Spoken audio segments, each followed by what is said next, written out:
In questions of science, the authority of 1,000 is not worth the humble reasoning of a single individual. These are the words of Galileo Galilei, a person who's largely considered to be the father of modern science. How many of us over the course of the past couple of years have found ourselves being that one single individual with calm and reasoned thought? So we should probably examine what happened to Galileo Galilei. He had the audacity to tell the church, the priesthood at the time, that the earth was not the center of the universe, among hundreds of other discoveries. That's the one for which he is best known, and that is the one that guaranteed that he would spend the last 10 years of his life under house arrest at the bequest of the Catholic Church and the Inquisition for the crime of heresy.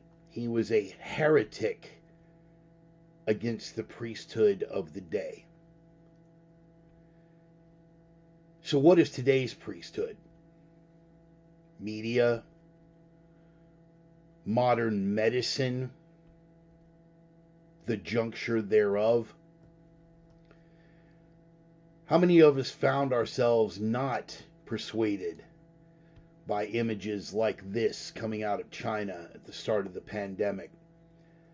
How many of us found ourselves not impressed and not joining in as we watched the shelves empty out of toilet paper and medical essentials? How many of us were the reasoned voice that did not buy into the panic and the pandemonium that had people walking around with diapers on their faces and the entire economy of the preeminent Western power shut down for little or no reason at all? What were we called?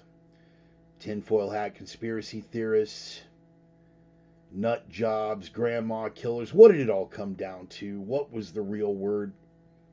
Pat Buchanan said this about conservatives and how they are referred to by the orthodoxy and the prevailing order. The word that they try to avoid using is heretic. Now, I am certainly no Galileo, nor likely are you, but the spirit of the quote remains. It's the calm reasoning of one rational individual.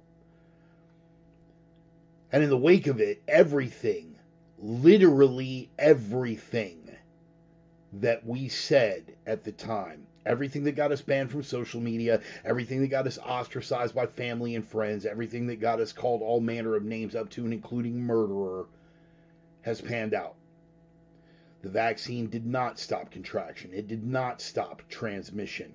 There were and remain massive side effects. And as it turns out, the immunity, according to one who has survived the virus, is equal to or better than that afforded by the much vaunted vaccines and booster shots. Take a look at this picture and guess which one we were. The one who had the courage to stand in front of the mob, to stand in front of the crowd, to stand in front of the herd and say, yes, you were all wrong. The calm reasoning of one rational individual. The prophet Bill Hicks, you're right. You're right. Not those fuckers who want to tell you how to think. You're fucking right. Bill didn't fit in then, and he wouldn't fit in now. Here's a departure. It is impossible for words to describe what is necessary to those who do not know what horror means. Horror and moral terror are your friends. If they are not, they are enemies to be feared. They are truly enemies. Colonel Walter E. Kurtz, protagonist of the film Apocalypse Now, my favorite film of all time, by the way. I'm sure most of you are already aware of that. An updated take on Joseph Conrad's Heart of Darkness. If you have not seen Kurtz's monologue on horror, you owe it to yourself to view that film simply for that scene alone. Thank me later. But again, in today's modern climate, not enough people know what horror means until it's dumped into their lap, as what happened 2 weeks ago in Ohio. These people are witnessing horror, not the kind of horror that you see on a battlefield. The number of fatalities still stands at 0, last I checked. All of the damage has been to property and to livestock. But we are looking at a horror of an environmental disaster, the likes of which has not been seen since 3 Mile Island. We are looking at toxic spills that are going to have effects that last not for days, not for months, not even for years, but for generations. This horror got dumped in the lap of the American Midwest, and amplifying the horror was the complete incompetence and absolute disregard from the people that have been appointed our leaders. Pete Buttigieg, the Secretary of Transportation, and this diversity hire running the EPA denied FEMA assistance for almost 2 weeks to the people of Ohio. And our cadaver-in-chief continues to pat Mayor Buttplug on the back and tell him what a great job he's doing. Heck of a job, Brownie, we remember from George W. Bush during the Katrina disaster, and he never heard the end of it. But we'll never hear the beginning of this. This will be buried. This will be memory hold. It's almost as if this were taking place by some grand design. Not necessarily that they caused the accident, but what is the old quote from Obama's former chief of staff? Never let a good crisis go to waste. And what better way than to put the people back on their heels than to expose them to that horror? What have we heard from Robert Anton Wilson? The fear of death is the beginning of slavery. Now, Robert Anton Wilson clearly meant that that is a bad thing.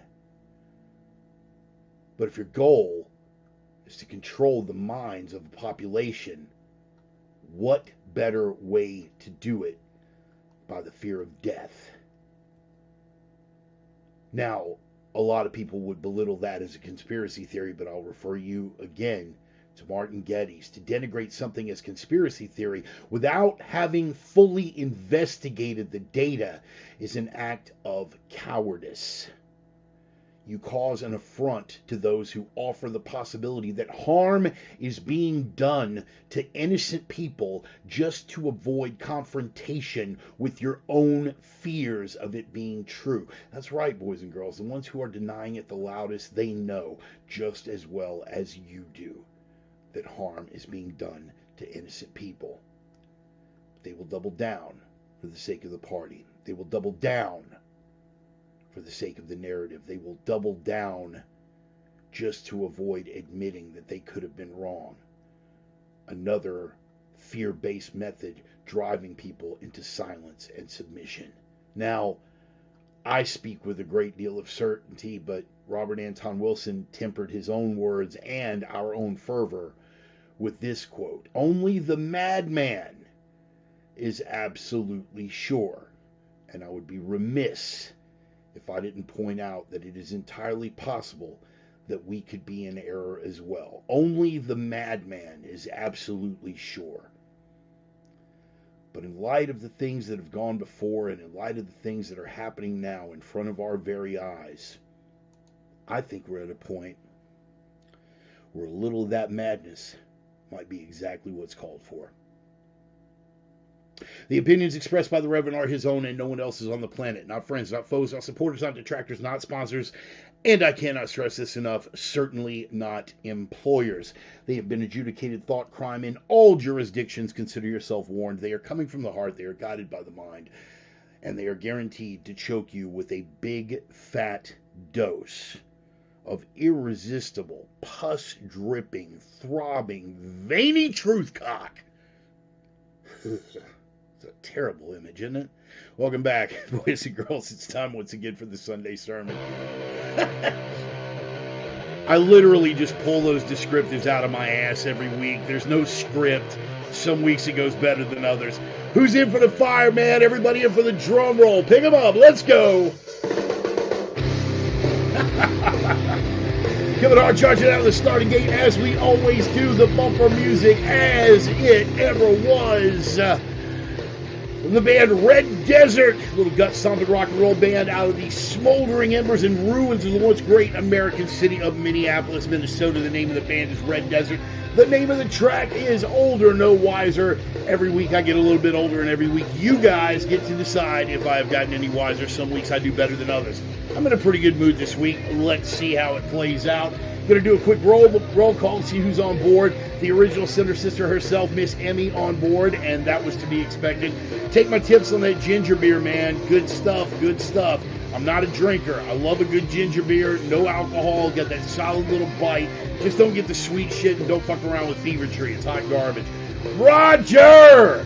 Oh my goodness, man. Me and this kid go back. I can remember the days we were just talking about it. The early days, man, when it counted.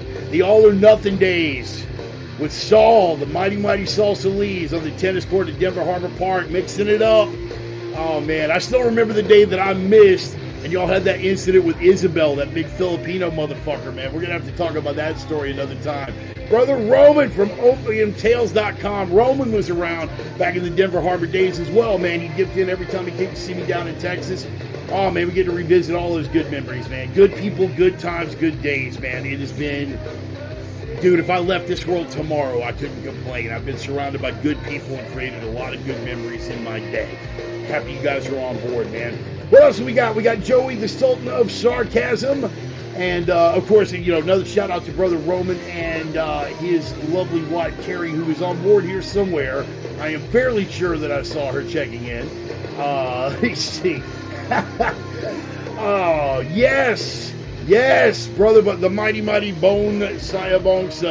Not too long before I'll be seeing you down there in Central Texas, Brother Sonny. That is going to be a hell of a learning experience. I'm looking forward to it. I have opened my mind. I am training my body. I've been out in the gym, getting everything conditioned. There's Carrie. There's Carrie showing up. Yeah, man, so I'm looking forward to seeing you down there at Fort Honey Badger. The mighty, mighty Stone on board. Saw the results from that archery tournament, bro. You are crushing it, man. You are crushing it. I've got to work out an excuse to get down to Houston so you can bounce some of those skills off me. Again, that's just a skill set that I've always wanted to pick up. Brother David, man, we're going to drop a Sparky in here somewhere just for you, brother. Just for you. Probably in the first couple of segments. Good to see you, man. Glad you made it. Oh, man, what good days. What good days. Yeah, so hasn't been particularly good days for the world, but you already know the approach that we're doing here, guys.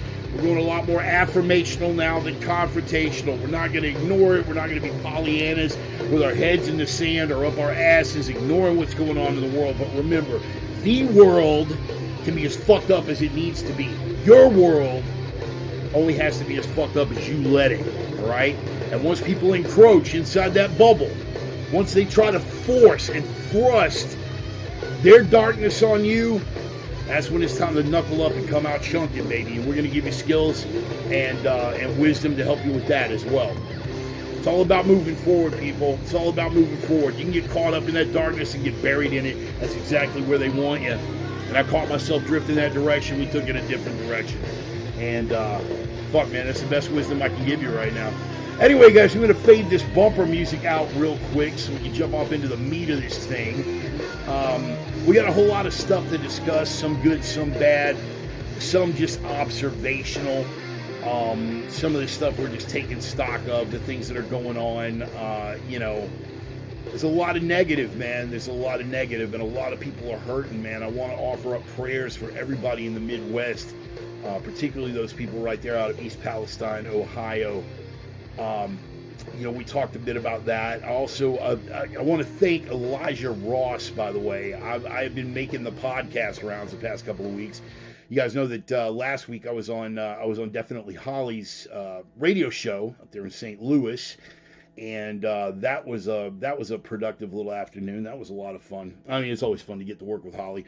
Elijah Ross here in Spokane, he had me on board for his podcast this week. I went over there and did a live session. We were at it for, good Lord, probably 90 minutes, and probably could have done another 2 hours because of time constraints. We had to cut it, but Elijah's a really good kid, man. He's a good fighter.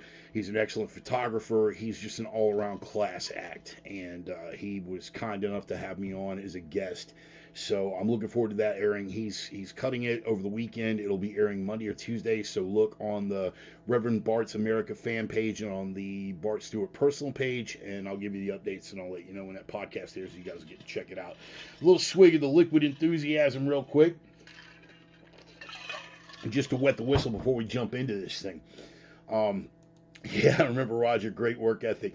Man, Roman, I got to tell you, out of that whole crew, man, Roger, I mean, we always kind of knew, man. Roger just had that, sorry, not to puff Roger's pecker here or anything, and get his head all fucking blown up, but there was something about Roger that we knew, even back when he was like 14, 15 years old, coming out and hitting the pads and sparring and everything out on that tennis court in that blazing fucking Houston heat in August.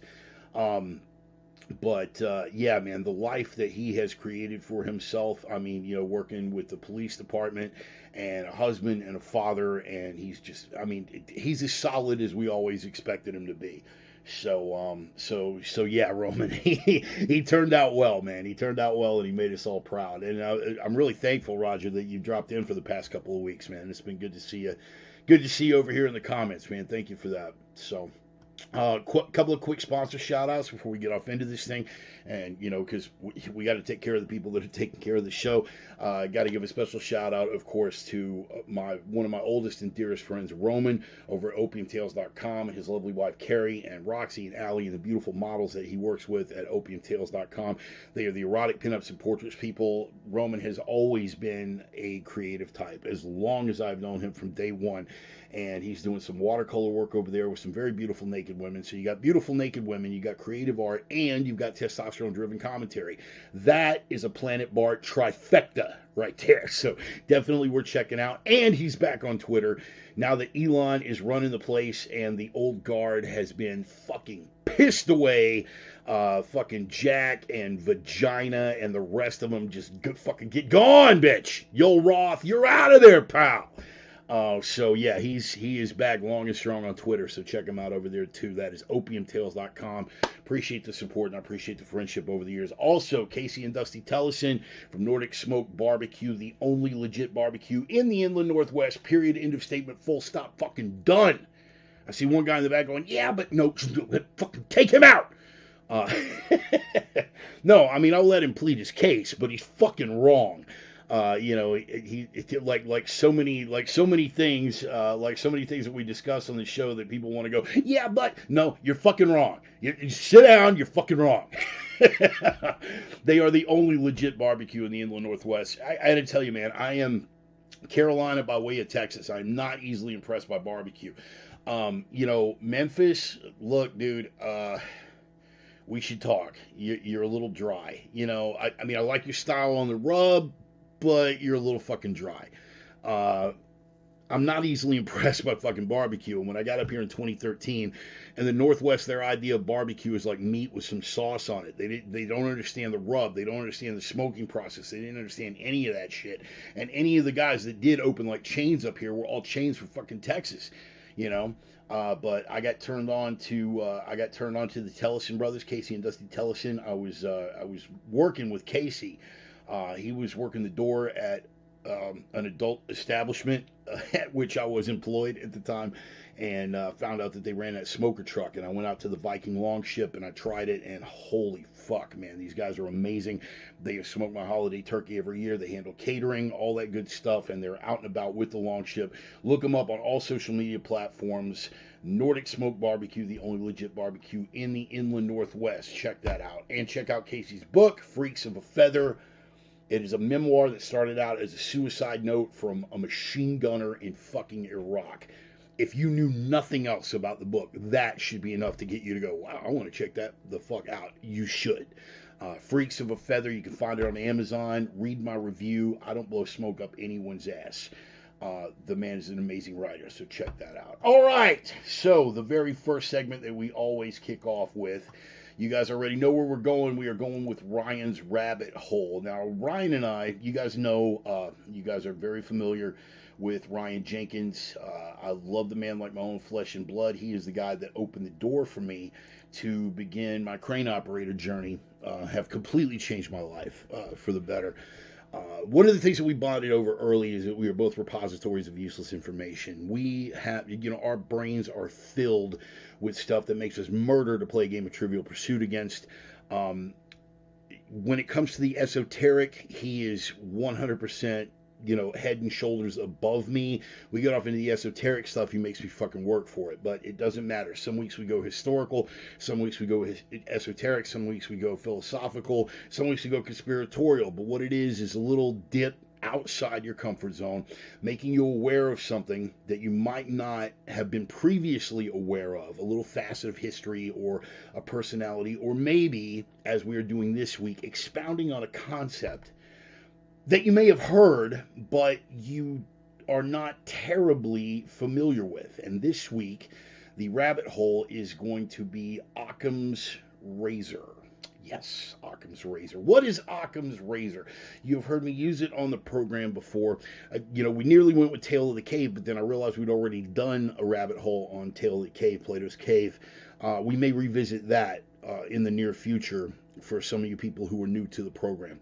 Occam's razor is basically the concept. Now, here's the misquote, and I want to be particularly clear about that. William of Occam was a philosopher and a scientist in the 14th century, also a theologian. He wasn't exactly a contemporary of Galileo Galilei, who we started the program with, but I'm going to have to read the Latin for you because I'm not well versed in Latin, but the actual Latin is entia non sut multiplicanda prater necessitatem, which translates into don't multiply anything beyond fucking necessity. In other words, don't complicate it. In other words, the KISS principle. Keep it simple, stupid. Right. Keep it simple, stupid. It's the KISS principle. Okay. How does it apply to any of the things that we are speaking of? Well, with regard to some of the more complex areas of what a lot of people write off to conspiracy theory, the principle of Occam's razor is that if you have all of these infinite possibilities, if you can narrow it down from the infinite even to a finite set of possibilities, and you cannot be certain of the outcome with regard to any of those things, you cannot be 100% certain, that you should give preference and priority to the option that requires the least amount of assumptions. Okay? Bart, dumb that down for me a little bit. I'd be happy to. I'm so glad you asked. The way that it works is this.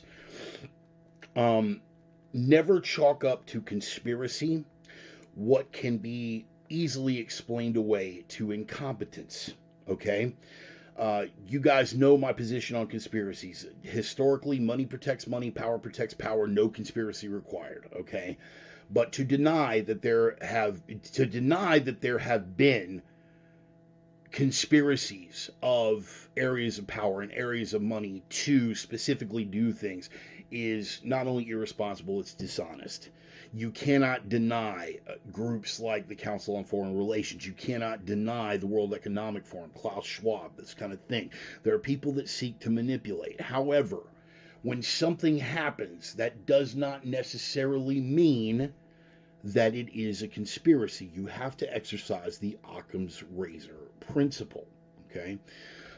For instance, with regard to the Ohio spill, there are a lot of people that have jumped back into the predictive programming thing. Predictive programming for me is right up there with crisis actors. Can you make a case for it sometimes? Yeah. But using it as a go-to is intellectually lazy. Yes, they did a movie in 2022 that involved a train derailment and a chemical spill in Ohio. Right. So a lot of people will jump to the confusion that, well, clearly they were telling us that this was going to happen. Okay, you can make a case for that. But Occam's razor dictates that we have to examine a finite set of possibilities, which would be people that had access, people that had motivation, factors involving the mechanical logistics of the train itself, right? Current explanation is that they burned out a wheel bearing, and because of that wheel bearing, which they saw, which they can document, it's on video that it was throwing sparks off of that wheel bearing. Right. Can you make a case that it was sabotage? Certainly. That still falls within Occam's razor. That requires very few assumptions, considering that there have been over 40 cases just here in Washington state of railroad sabotage since 2020. That's just here in Washington, let alone throughout the country. Okay, so you can make a case that it was sabotage. Right? You can also make a case that it was an accident. There are over 1,500 train derailments every fucking year. So you can make a case that this was just a horrible, horrible accident. Now, a lot of people will attempt to make the case for predictive programming. A lot of people will attempt to make the case for deliberate sabotage to derail it in this particular part of the Midwest to kill food production. That's great. And you know what? Make that case. I'm willing to have that discussion with you. But when you speak with any level of authority, like, I know this is what happened, well, I'm going to have to refer you back to Robert Anton Wilson, only the madman is absolutely sure, because you are making a fuck ton of assumptions. You are speculating to the nth degree. You are using Occam's razor basically to shave your balls, okay? There are plenty enough tangible pieces of evidence of why we are having the supply chain issues with regard to eggs, why there is a shortage of eggs, why the prices have spiked, this, that, and the other thing. You can document that we've got issues with the supply chain. You can document that they have had problems with certain feeds being given to chickens, and suddenly they are losing egg production as a result of that.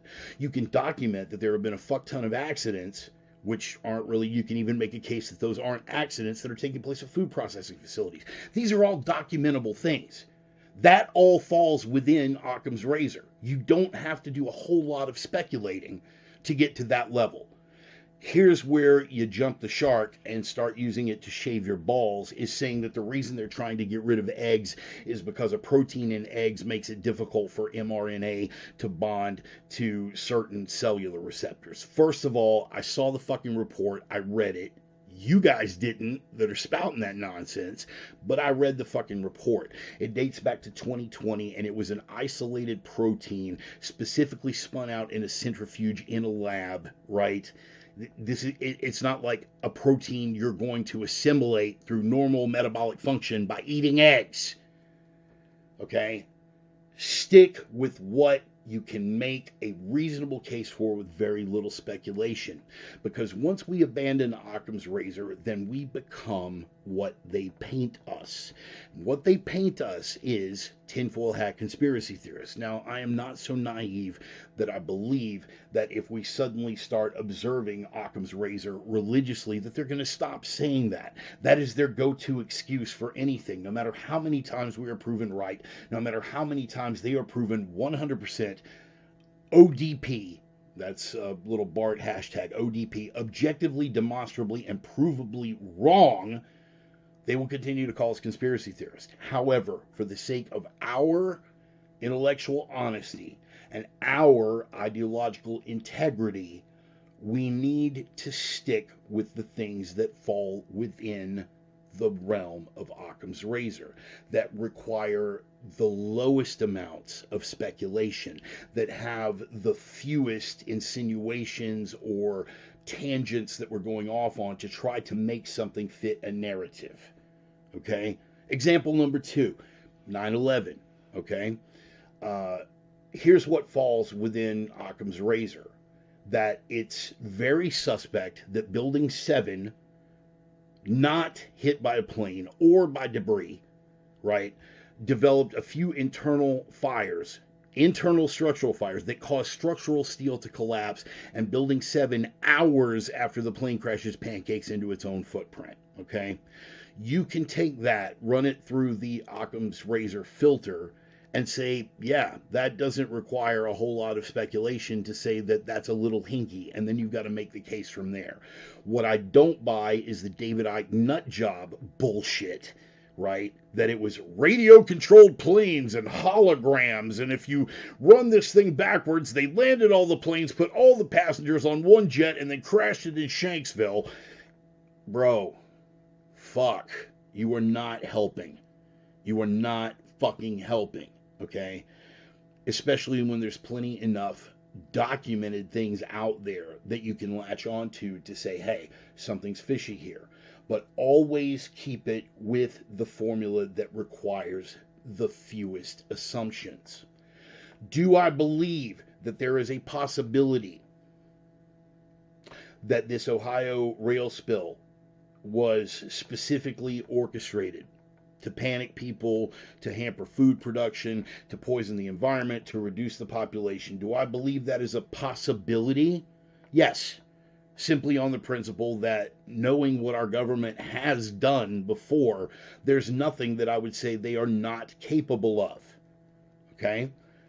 Having said that, you're reaching. You're really, really reaching when it's far easier to run it through the Occam's razor filter of poor maintenance, diversity hires to make up for loss of manpower, deregulation, corporate greed, right? And then once we get past the event itself, we go into the response. Why have they responded so slowly? Well, because they're specifically trying to poison these people and kill off the livestock and give this stuff time to really insinuate itself in the water tables, and they're trying to cause cancers and bleed off the white population in the Midwest. Okay, fine, right. Okay, make your case for that. Make your case for that. But how about what we know? That there is a cultural double standard when it comes to these things, right? And I'm about to make some people uncomfortable here. Oh, I know it's so out of character for me. Had this derailment happened on the east end of Baltimore or the south side of Chicago, right? Or in Flint, Michigan, we would be hearing about it nonstop. Why? You fucking know why. Because of the demographics of the place where the accident took place. So again, what is easier to believe? That it was specifically orchestrated, or the fact that they just don't give a shit because it happened in a rural working class white neighborhood? That's far easier for me to believe than they specifically dumped the train over. And again, some of this is being processed through my own lenses. Occam's razor is not immune to your own subjectivity. Before I started on my crane operator journey for a couple of years, I was a support driver for BNSF Railroad through one of their subcontractors. I carried these crews around. I heard the fucking stories. I know about the maintenance issues. I know about the manpower issues. I know about the corners that get cut. Because I talk to these guys every single fucking day when I'm driving them around. So when you hit me with these big, elaborate, holy shit, this is what happened and here's why, and you've got that chart that we see on the meme where the guy's like, and he's got like all these strings connecting, all these thumbtacks, miss me with that shit, bro. Miss me with it. Because what I know makes it real easy for me to stick within that Occam's razor filter. Now, before I leave you on that Occam's razor tip, I want to refer you to a historical quote, and I'm not going to give you the source. I'm going to make you Google that yourself, not because I'm testing you, but because right now I can't remember it and I don't want to misattribute the quote. But there is a quote that, and I'm paraphrasing because I'm quoting from memory here, that for every problem, there is a solution that is simple, obvious, and utterly wrong. Okay?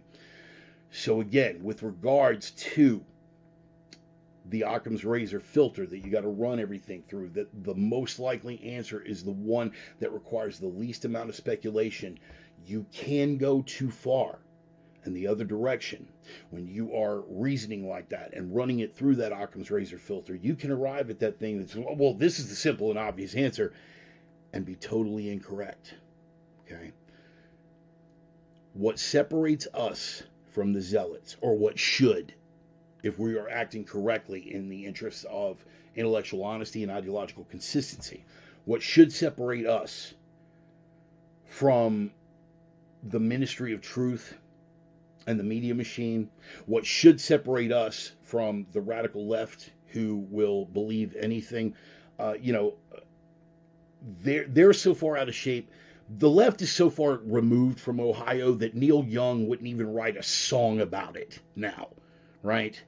But what should separate us from them is being able to process it from both sides, to say, yes, this broad-based speculative conspiracy shit is nonsense, and narrow it down, but not get so target fixated, for lack of a better term, that we ignore some things that are outside the boundaries of a particular narrative that are very, very real possibilities.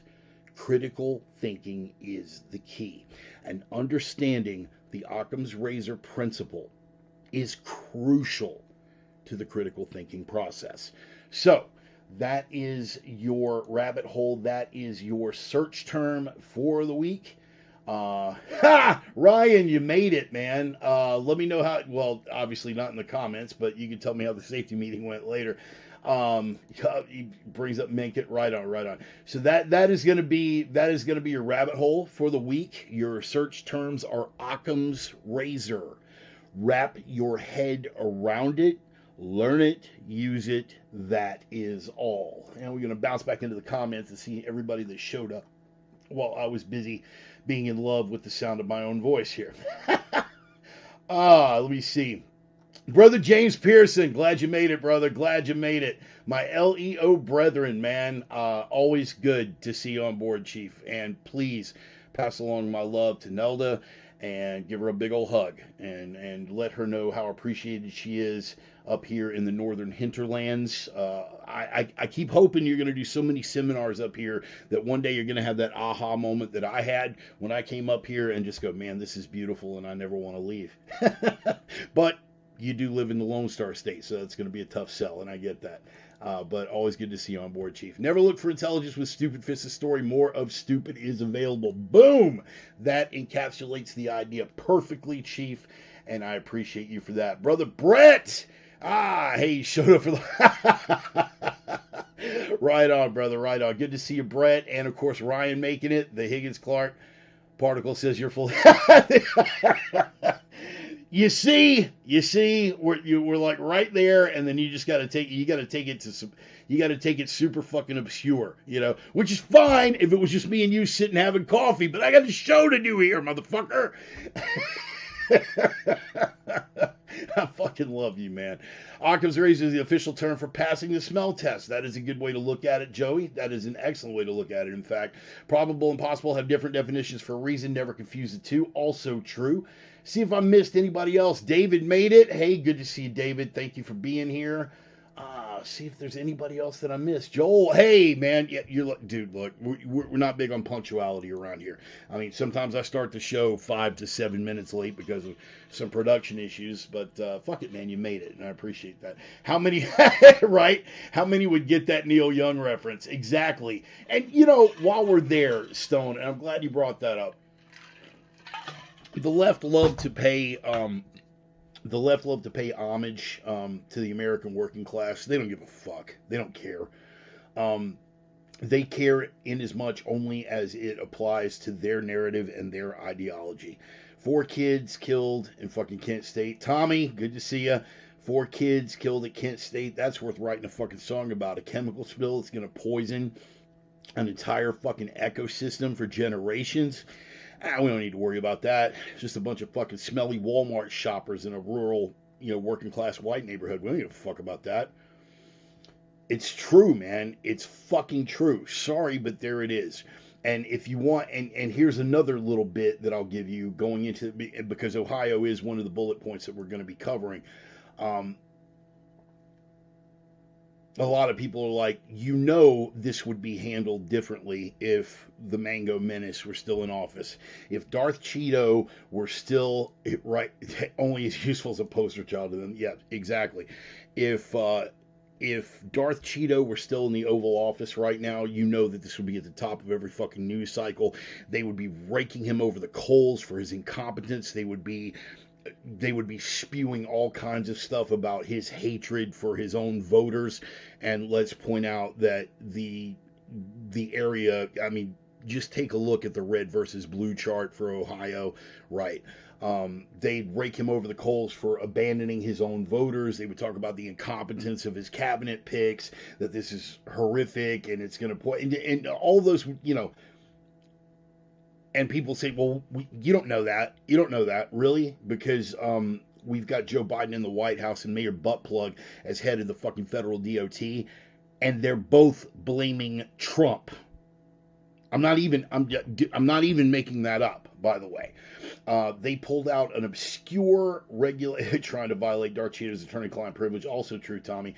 They pulled out this obscure regulation that Trump allegedly rolled back, and best I can tell, he did actually roll it back. The justification that was given for it was there was no evidence at the time that that boosting those emergency brakes would actually do anything. Again, that regulation was from 2018. I was driving as a support driver, and I remember discussions with crews, and they're just like, yeah, man, because most of the railroad crews that I talked to were hardcore Trump guys, and they were like, oh yeah, they're trying to throw us in the mix, like we're supposed to jump on board because he rolled back. He was like, dude, the crews told me regulation wouldn't have made any difference. Here's why it's a non-starter, okay? Because it wasn't a brake issue that caused the derailment. No one has come out thus far, all right? If I'm proven wrong later, just mark the date. In fact, let's do that right now. In fact, if I'm proven wrong later, just mark the date and we can say before or after. But as of right now, there's no indication that brakes had anything to do with anything. The best estimate that anybody's given right now is that they burned out a wheel bearing and that one of the axles threw, and that set off the chain reaction. But there's nothing. So that regulation that, well, Trump rolled the regulations back in 2018, and that's why this whole fucking thing happened. No, it's not. Not even close. You're being fucking retarded. Stop. Again, it's the same thing. He's been gone for over 2 years now. And they still want to hang anything to avoid. We'll just ignore the fact that Mayor Buttplug at the time of the accident and for days afterwards was giving speeches about equity on construction sites, and there are too many white people in construction. That was his priority at the time. He didn't get around to blaming. He didn't even get around to blaming Trump until a week in. to just show you how little regard they had for this whole thing. It's like, this is so irrelevant to us, we're not even going to take the time to blame Trump. It's sad, man. It's sad. Here we go. Brett, they showed sparks and mechanical malfunctions caught on a safety camera. Yes, and I've seen that video and we commented on that earlier. Look, man, again, they're going to hang it on anybody but themselves, and the media is going to hang it on anybody but the administration. Period. End of statement. Done. We are not dealing with objective people, and we're going to get into media double standards. In fact, let me do that real quick. I'm going to switch that up. We're going to go to here. we're going to get into, yeah, we're going to get into media double standards here in a minute. It's one of the bullet points that I wanted to hit. But I would be remiss if I did not point this one out. Um, and Ryan quite correctly hit me on an earlier thread. He was like, look, dude, if you don't bring this up, I'm fucking deleting you. What do we know, and what has even Bill Clinton back in the day told us about immigrants to the United States? That they would not be receiving welfare benefits, that they would not be a burden on the taxpayers, and all this other thing. And what do we know, or what has been the prevailing theory with regard to why they leave the borders open from Mexico, but not from Cuba or Venezuela? Why are they so much tighter about immigration from Cuba or Venezuela, and yet we leave Mexico border wide the fuck open? Why do they do that? The speculation is they are trying to guarantee that they will have generations and generations of Democrat voters.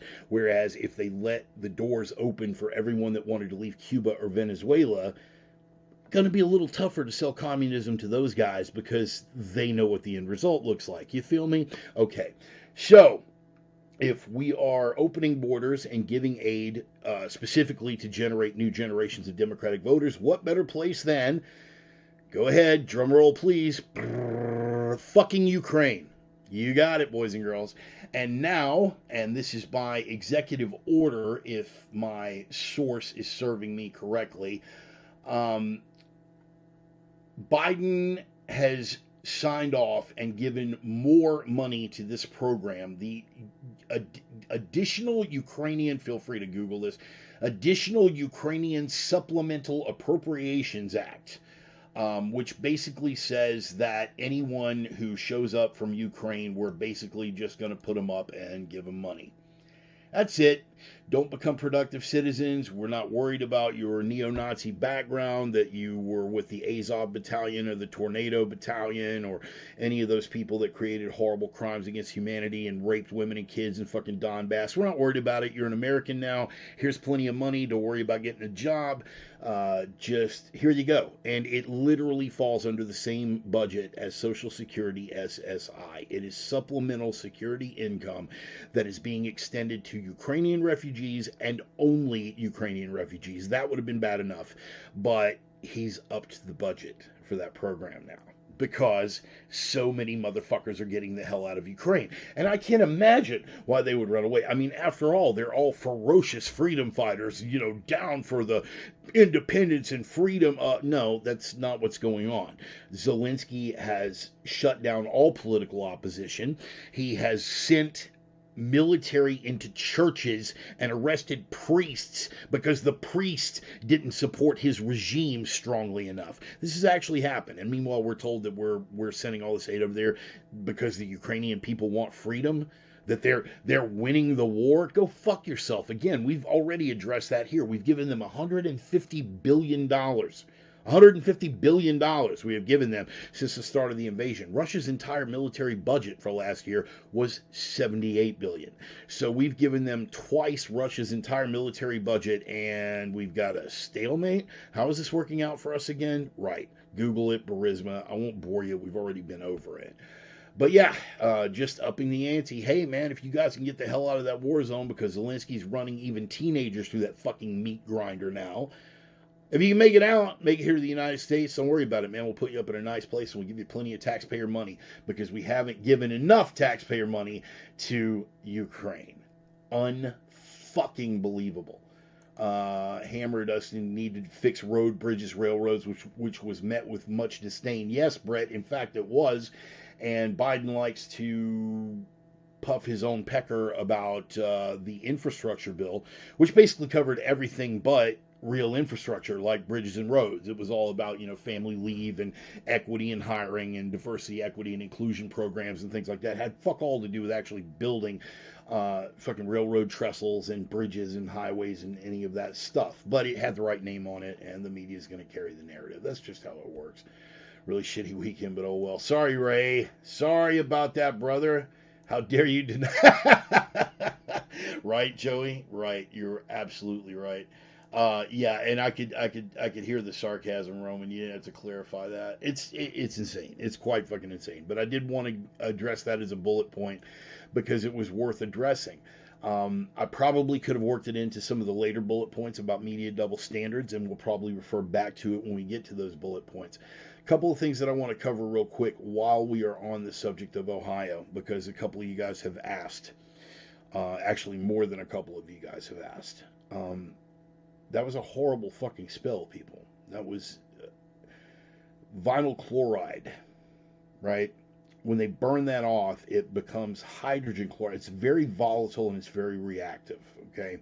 When they burn that off, it becomes hydrogen chloride. When hydrogen chloride makes contact with water in the air, it becomes hydrochloric acid. They are literally burning that off, allegedly to prevent an explosion. Again, going to be a tough sell with me, but there are better people to talk to about that one than myself. I'm not the authority, and so I am loath to venture into territory that's going to take me outside of my wheelhouse. But what I can tell you is, yes, it's literally raining acid. That one of the tankers contained phosgene, and if you are unaware of phosgene, you need to look into World War I history. It was used as a chemical weapon, and it's a very fucking horrible way to die. For my people that are down there in Houston right now, you know who you are. Understand that most of these really, really nasty toxic chemicals are manufactured right there in your backyard. Understand that the railroad networks around there are just as susceptible to derailments coming out of one of these chemical plants as anywhere else. And if, in fact, this is what I believe it is, sabotage, a systematic campaign of sabotage. But again, Occam's razor, we'll get to all of that. You guys need to be ready. You guys need to be dug in. And I just wanted to touch on the subject of gas masks very briefly. You know, I've got a fuck ton of gas masks here at the bunker. Just about every major NATO power, every major free world power, I have one or three of their military gas masks. Most of them are garbage. The British models, garbage. Canadian models, fucking garbage. Right, 85,000. Thank you for the specificity, Roman. Yeah, those were responsible for 85,000 deaths, and we just had a tanker full of it. Now, keep in mind, this stuff runs the rails every single fucking day. It goes through residential neighborhoods every single fucking day. They have derailments literally every single fucking day. They average 1,500 a year, 1,500 derailments a year. That was the excuse that the administration used. Well, this isn't really a big deal. There's over 1,500 derailments a year. Yeah, most of them don't involve phosgene and vinyl chloride, and most of them don't involve the railroad themselves deciding to deliberately burn off vinyl chloride rather than risk an explosion. Again, that is outside of my wheelhouse. Whether or not that was the proper call or whether that was done with malicious intent or as part of a cover-up, I cannot speak to that. I'm not going to jump in and be like, well, let me tell you what happened here, because I don't fucking know. Okay? Just had a train derailment. Emmy just had a train derailment up here in Splendora. 18-wheeler drove onto a track. Yeah, right. It happened 1,500 a year. I was up here running crews up to Bonner's Ferry. Me and a friend of mine, you've seen him, John Dick. He is on my personal page. He's a friend of mine. We were both running crews. Then they had a really bad derailment up near Bonner's Ferry, Idaho. It put 3 locomotives in the fucking water. And it was in such a place and the logistics were so fucked up that the only way to get anyone to the locomotives that were in the water, the crew got out. There was enough of the locomotives sitting above the water level that they were able to climb on and sit on top. It was freezing fucking cold. This is like January in North Idaho at night. So they're soaking wet. They're sitting on top of what is sticking out of the water. There was no way to get anything up the track to them. So one guy went out in a boat and took it upriver to get to them. Another guy, I know you guys have seen the railroad rigs on some of those support trucks where they can put the wheels down and drive along the tracks. One guy did not wait for he didn't wait for authorization. He was trying to get BNSF to sign off. Hey man, you can get on this track right now, and he just made the decision on his own. He was like, these guys are out there. You can't get anyone to. They were so fucking far back that we couldn't get our vans in there to get them, right? So this guy with a railroad rig on his truck, he didn't wait. He was like, what track is it? Okay, well, clearly nothing else is going to be coming down that track. So he put his truck and set the rails down and rode that motherfucker and went out with a rescue bag, and they were able to save the lives of the crew. I'm just saying, yeah, kind of a tangent there, but it happens, okay? With regard to hazardous materials, I can tell you what my go-to is. With regard to that, there are better choices, and there are yeah, and Roman, you were correct. The answer is coming soon. There are better choices and there are worse choices. My go-to for years, with regard to worst case scenario, has been old U.S. military issue, and I've got my setup has the chemical hood. It actually has part of the full NBC suit. But this is the USGI M40, the M40 gas mask. This takes standard 40 millimeter thread NATO filters, and there are aftermarket filters, Tommy, because I know you're going to ask about that as well. What you want to get is a CBRN filter or an NBC filter. CBRN, chemical, biological, radiological, nuclear, or NBC, nuclear, biological, chemical. You want to make sure that whatever filter you choose is going to be standard 40 millimeter, those standard 40 millimeter threads, and you want to either CBRN or NBC. This has been my go-to for worst case scenario. Now, I pulled out a couple of other examples here, just for different things. This is a commercial model made by a company called MSA. Okay, you will note that it still provides the full face shield protection, good tight seal. It's got the same, strapping to secure it to the wearer. It also has the standard 40 millimeter threads, right? So it will accept any of those standard NATO filters. It's a commercial model made by MSA. I have several of these and a couple made by a company called Draeger. Draeger is the contractor that makes the Belgian issue military gas mask. Again, the main thing is to use the highest quality mask that you can afford. If you want a low-end entry-level mask, the Israeli civilian models are still out there. They're not as cheap as they used to be. You used to be able to pick up an Israeli civilian model for like $10. And I remember Roman and I buying a number of those at gun shows back in the day. What do we got here, Chief? Still standard for when I train new rookies, make them read and look up placards for a couple of hours on the highway that passed sober. Yes, absolutely. Gotta baptism in fire.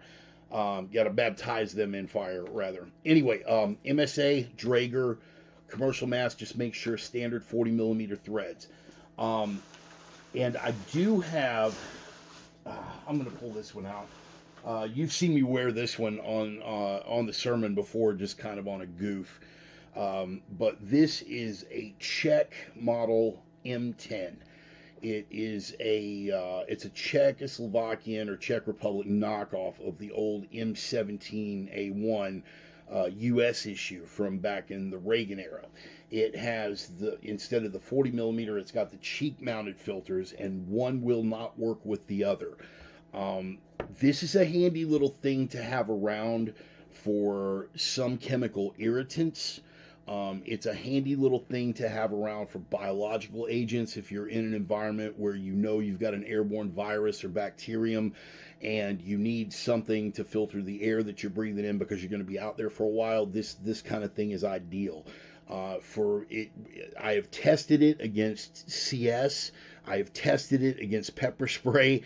I should have fucking videoed that, and I think I might do another one just so you can see. So it'll work for CS and pepper spray. But what I want to say about these, they're cheap, right? They are reliable for what they're reliable for, but you have to understand that against modern nerve agents like sarin or VX, this is going to be absolutely fucking useless. And as far as phosgene and blister agents like chlorine or mustard gas go, best information that I have is that it's a coin toss, okay? Now, that's not something that I've personally tested. I can tell you for a fact this works against CS, this works against OC pepper spray. Best information is that it does work well against airborne viruses or airborne bacterial infections, that kind of thing. But for phosgene or mustard gas, if you run into some shit like what they're dealing with in Ohio right now, I would not trust my life to this, right? So again, look for, there are two companies I'm going to suggest for the commercial. Well, MSA, obviously. You know what? It's been so long since I picked this up, I'm not even sure that MSA is still in business. But if they are, at the time, they made a good product. Again, do your own homework. You want to make sure that they've got the standard 40 millimeter filters, right? MSA made a good mask back in the day.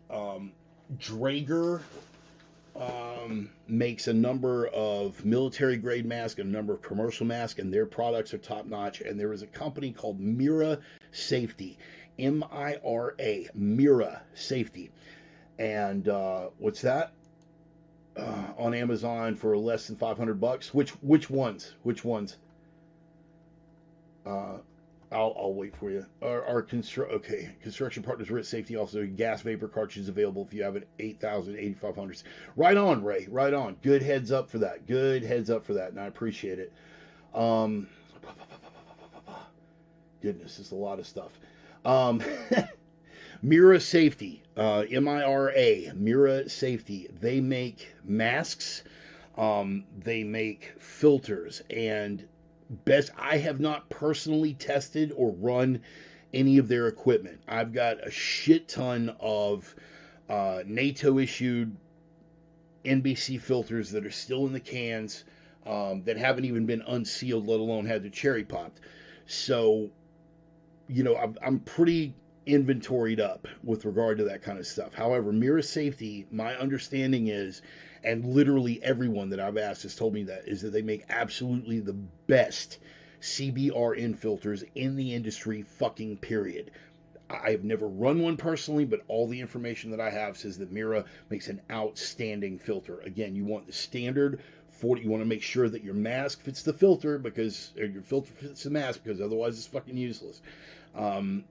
But standard 40 millimeter NATO filters on a commercial or military grade mask. You go to Mira's website and look up their entire selection. And again, if you want to go commercial or military surplus, the MSA or the Draegers with the 40 millimeter, or the USGI M40, right?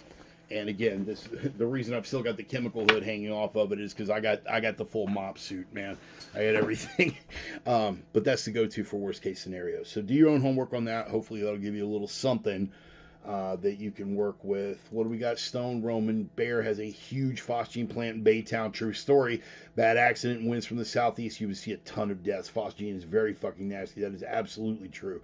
But yeah.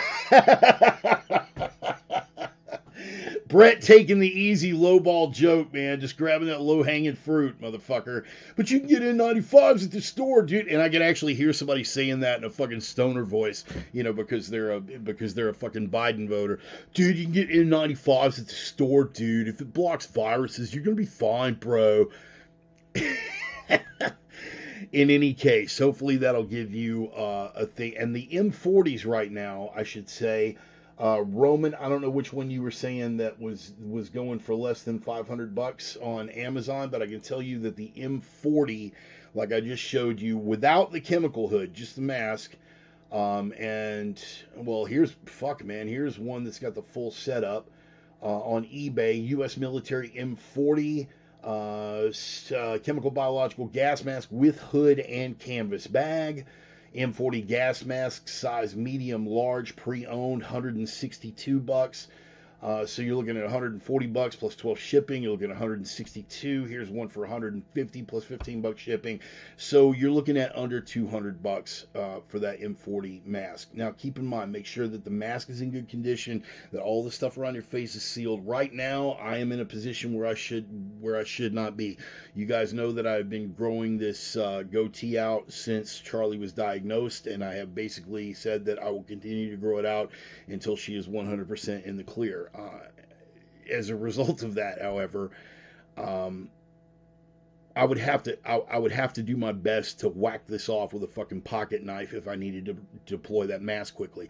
There's a reason why they don't let you have facial hair, because if you've got to put that mask on, it's going to interfere with the seal. So something to consider for you guys out there with your big masculine beards, or you guys with the chin pubes like I'm sporting right now. It's just something worth thinking about. So again, USM 40. Look up Mira Safety, MIRA Mira Safety. It's actually mirasafety.com is their website. Look their products up. It's good stuff. Good stuff. So let's talk about bullet point. Bullet point the first, by the way. Heresy against the new priesthood. The new priesthood, as we identified in the opener, is not just medicine. It is the official narrative, period. Now, medicine is the exalted priesthood because currently they are the ones that carry the narrative. They are the ones at the pinnacle. They are the ones that we are told we need to bow down and worship. I am talking about Father Fauci and the cult of fear. I am talking about Pfizer and the Church of Pharma, and you are not allowed to question any of that stuff. Yep, good, yes. Talking to some drunk Marines. Good observation, Brett. Good observation. Well, yeah, yes, eBay is better, Roman, but then again, eBay is some of those are used, so you don't exactly know. If you're buying it new off of Amazon, you know what I mean? At least you've got like some guarantee while civilization holds up anyway. So worth it. It's, 6 of one, half dozen of the other. Point being, the exalted top of the pyramid with regard to the new priesthood right now is pharma, because pharma, the narrative is always about control. The narrative is always about money protecting money, power protecting power, and subjugating those that might stand in opposition. The best way to do that is fear, and the top of the fear pantheon right now, such as it was COVID for a couple of years. They drove the grazers into absolute fucking panic. It worked on people that I had previously thought intelligent, that I had previously thought anti-authoritarian. But again, I guess they just hadn't found the right boogeyman. They are at the top of the pantheon right now. And the media being the acolytes to that priesthood, the media being the ones who will take the stone tablets and interpret them for the great unwashed masses. And Fauci did declare from on high that Pfizer was infallible, and the virus, lo, verily did protect the population from transmission and contraction of the virus, and the fools and the heretics refused the booster, and lo, they did suffer a winter of darkness and death. All right. Melodramatic, obviously, for just to make the point. But again, heresy, man. Heresy. Just this week, NBC. You ready for this one, boys and girls? Immunity acquired from a COVID infection is as protective as vaccination against severe illness and death, study finds. Wow. If only there had been doctors and scientists telling us that a year and a half ago, we could have saved ourselves a hell of a lot of trouble. Oh wait, there were doctors and scientists telling us that a year and a half ago. People with two brain cells to rub together that had a layman's understanding of immunology and the way that their immune system worked, called bullshit immediately. And they were like, well, I have survived one round with COVID, as 99.9% of people who contracted it did. Yes. I survived it. Therefore, I've got natural immunity. Therefore, I don't need your vaccine. I don't need your booster. I don't need possible side effects. They made calculated decisions with their own brains for their own lives, every one of which was entirely logical and rational. What did we say at the beginning?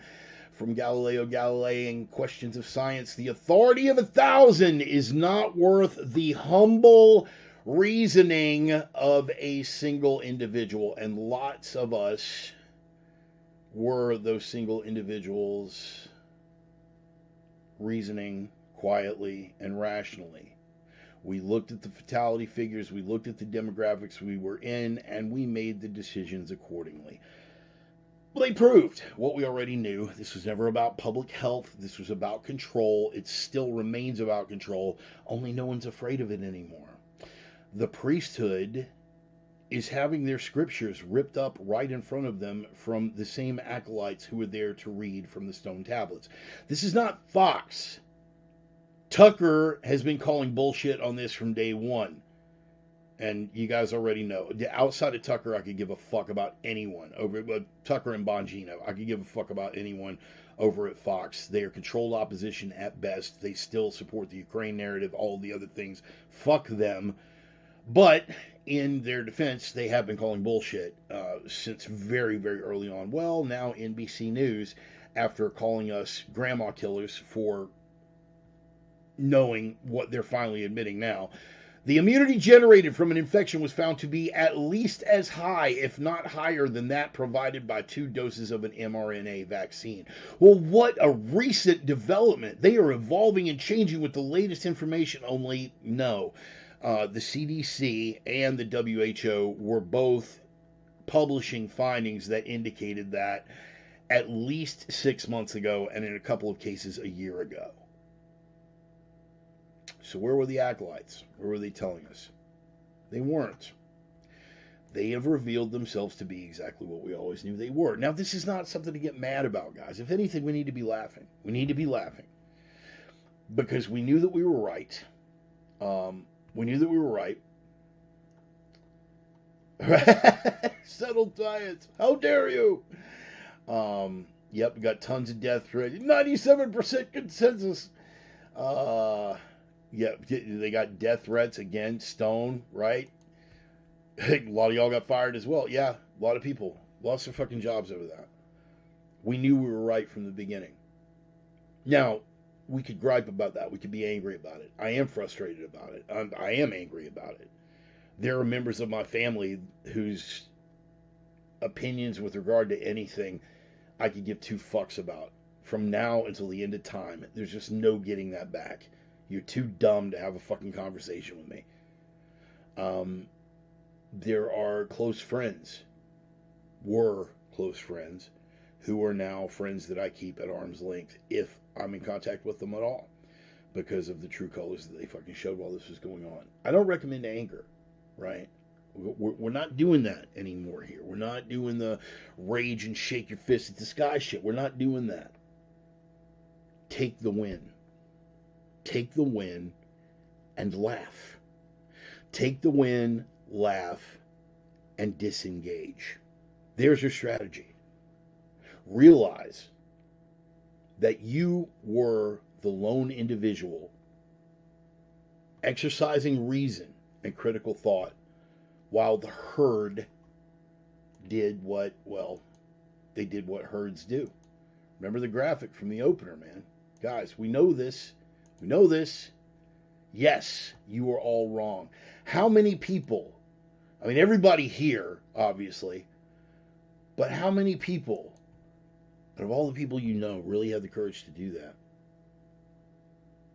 I'll give you one better. How many people, when faced with the prospect of not being able to feed their families, buckled? On the one hand, that's understandable. I don't want to lose my job, this job that I've had for a long time. I understand why they made a decision like that, but from then on, they're suspect. Is that heartless? Is that unkind? Yeah, it is. But that's where I'm at with it. Because at the end of the day, there were other jobs that did not require that you be vaccinated. There were other establishments at that same job that did not require that you be vaccinated. There were other states that would not allow even health institutions to require vaccinations of their people. Worst case scenario, your ass could have moved to Florida. I love Ron DeSantis, but outside of that, I could give a bucket of warm piss for Florida. But it was an option that was available to you. It was. But you buckled. I understand why you did it. But there are some things that are lines in the sand. For me, that is one. Bodily autonomy, that is one. You tell me take this jab, or I'm going to go with or 10 times out of 10. You tell me give up your guns, or I'll give them to you. Bullets first. There are some things that are absolute lines in the sand, and when it comes to bodily autonomy, that's one of them. I understand why people buckled. I get it.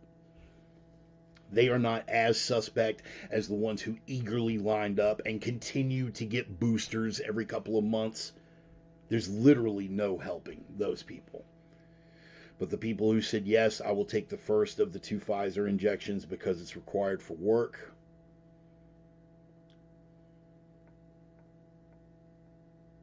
and he shall lay upon them a mark on their hand or their forehead, without which no one will be able to buy or sell. Are you tracking, Sparky?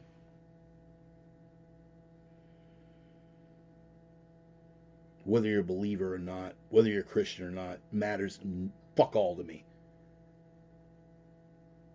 The whole principle of the mark is your submission.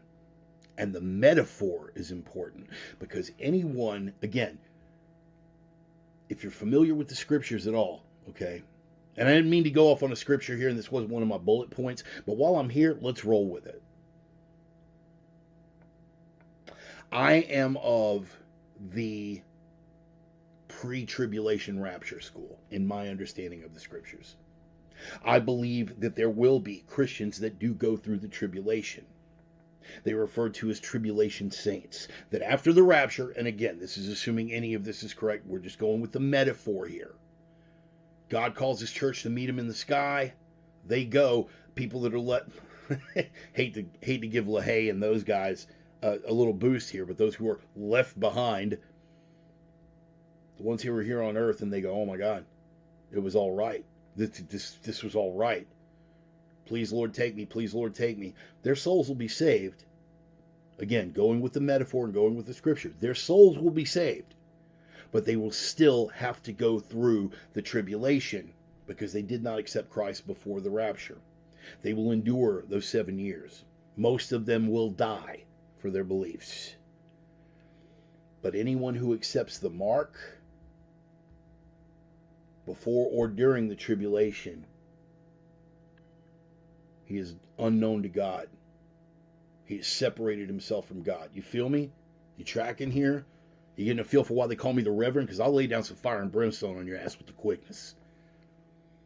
That is not my path anymore, but I was raised in the church and steeped in the scriptures, and I will lay it out for you if you want to know things and see it through those eyes. To take the mark is to be divorced from Christ. Sticking with the metaphor, assuming you are not a Christian, to take that mark is to be divorced from Christ, is to be divorced from salvation, is to be divorced from wisdom, is to be divorced from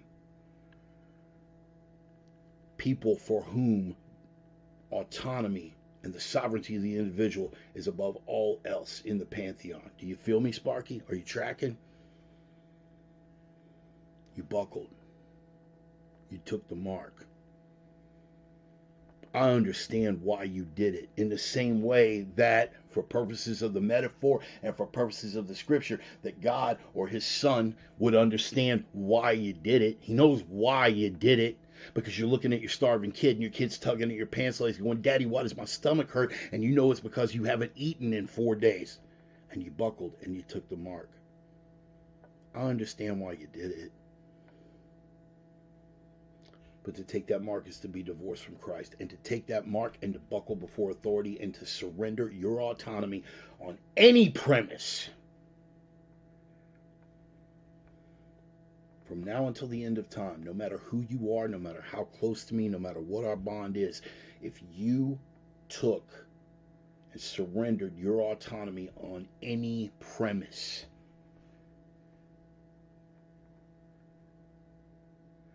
if you processed it through your filters, let's take Bongino for example. You processed it through your filters. You were afraid. You were worried that you were already immunocompromised, and you were seriously worried on the basis of the information that you had, and you made an educated, critical decision. You thought it through critically, and you made the decision. That is one thing. But if you in your heart of hearts knew that it was poison and you opted to take it anyway, you were suspect. Because what that says to me is that under the right circumstances, you will buckle again. You buckled. Why? So I could keep my job. There weren't any other jobs that didn't require a vaccine mandate. You couldn't have mopped floors. You couldn't have carried out garbage. Well, the whole state required a vaccine mandate, right? And you don't have relatives in other states? Man, I needed to feed my family. Right. People feed their families on minimum wage with fucking social assistance.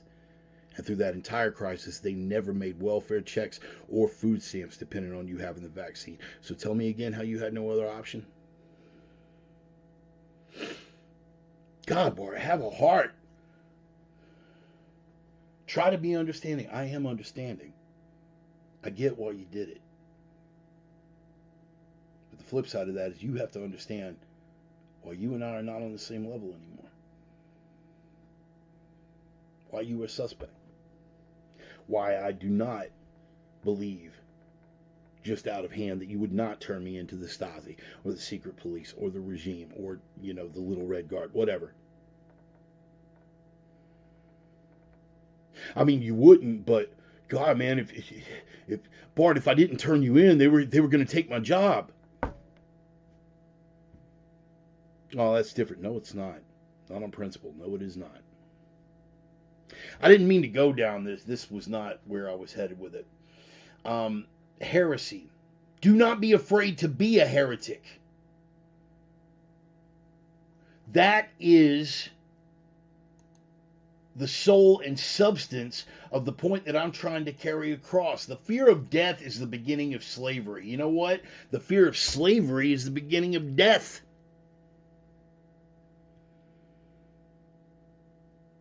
The fear of speaking your mind is the first step in selling your soul into slavery, which, as we have established, is your first path to a long and agonizing death. Are you tracking?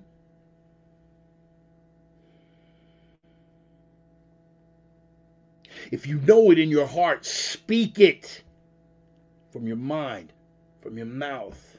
Let the world know it. Don't be afraid. I'm going to keep coming back to that graphic, man, because, I mean, I'm going to keep coming back to that graphic because it's powerful.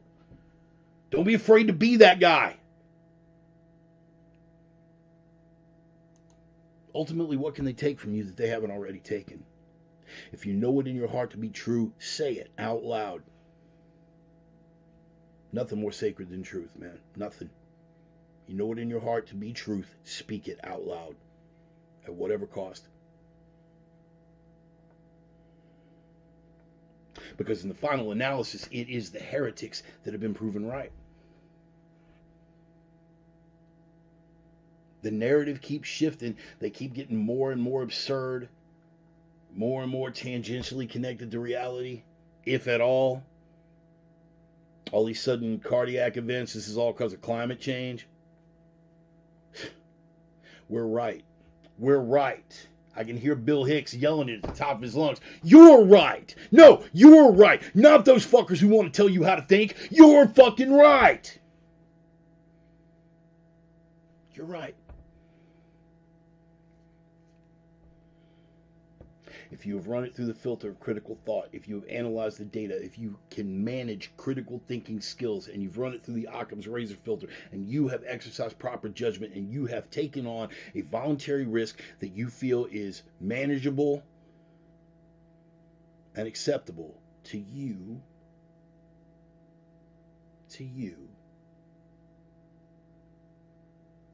don't let them get you distracted. Well, it may be an acceptable risk to you, but you're going to wind up killing grandma. Fuck that, man. Fuck that. That went out the fucking window. The second that we found out that the vaccine did not prevent transmission, I'm doing it for you, went right out the fucking window. The minute we found out that the vaccine didn't prevent contraction of the virus, all of it went out the window. But particularly the grandma killer end of it, the minute we found out that it didn't prevent transmission, the whole, you're going to kill grandma, this isn't just about you. Piss on it, bitch. You're right. We have been right from the beginning. And it's bearing out now. Now, keep in mind, in the moment, being a heretic has its fucking price. Galileo, and again, please don't think that I'm puffing my own pecker here and elevating myself to the level of this man. None of us are on that level, okay? None of us. I'm not on Peter McCulloch's level. I'm not on Robert Malone's level. I don't even like Malone that much, to tell you the truth. I'm not on Berenson's level. But look what happened to Galileo, man. He spent the last 10 years of his life under house arrest for his heresy. He's been proven right in the interim, right? Stuff that you would be ridiculed for denying, now he was ridiculed for proposing. You feel me? He spent the last 10 years of his life under house arrest at the behest of the Catholic Church. You, for being a heretic, are going to have a price to pay for your heresy against the new priesthood. And as we've established, they are the new priesthood. They are the new Inquisition. But their temple is starting to crumble. And more people are realizing that there are flaws in their scripture and flaws in their doctrine that no longer stand up to the test of even basic exercise of logic. What am I always saying? Fundamentally, people are suckers for what? The truth. Truth shall set you free eventually.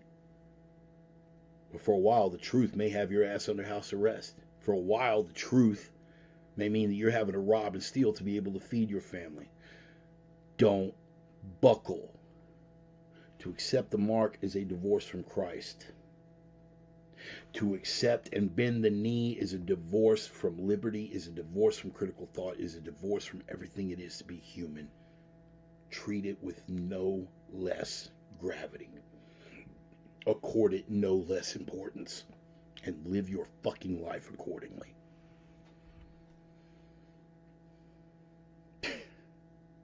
Thank you for that. Honestly, that would have been a closer, but but I got some more stuff I want to get into with you. I mean, if you guys want to hang out for another minute or two. The only one who killed Stretching Gretchen, man, you got it, buddy. By the way, thanks for being here, George.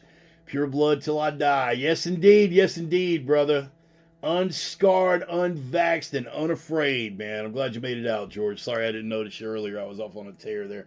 Cernovich is sure pushing hard against the died suddenly narrative. So is Mangino, man, if you noticed, Joey. Again, I was late to the party on Dan, man. I was late to the party on Dan because I got a bad habit of if everybody likes something, my knee-jerk reaction is like, eh.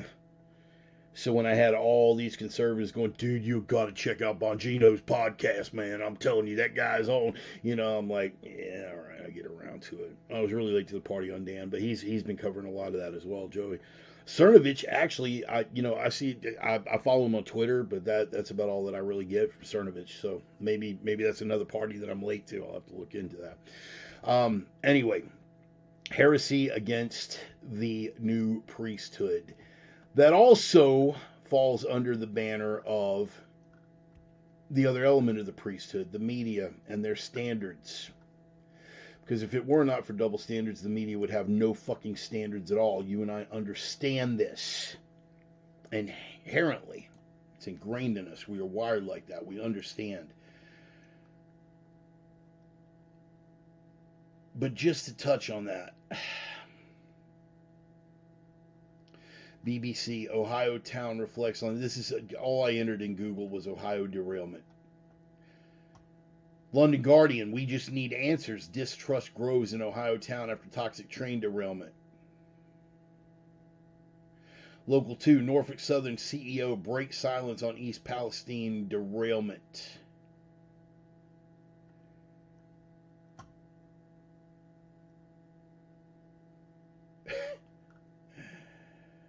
That's the foreign press.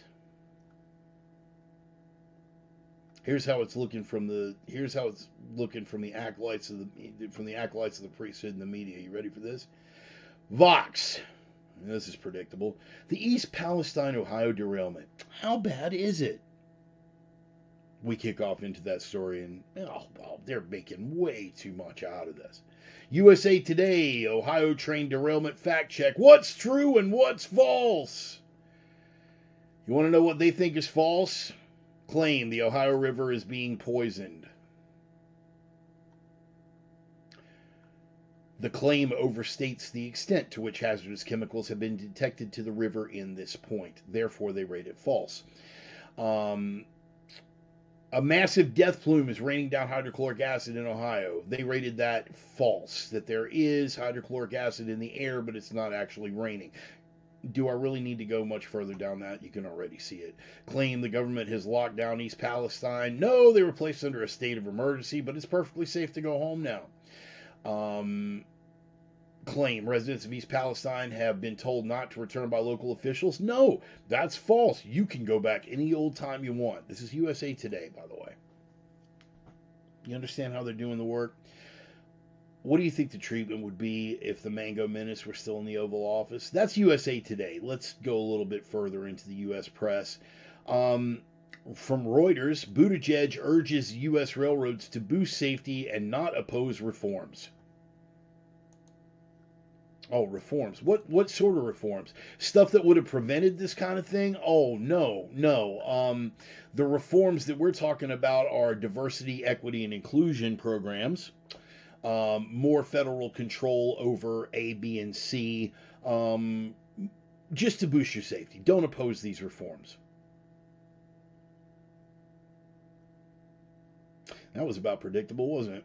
CBS News, Ohio train derailment. We shouldn't worry about it. You ready for this?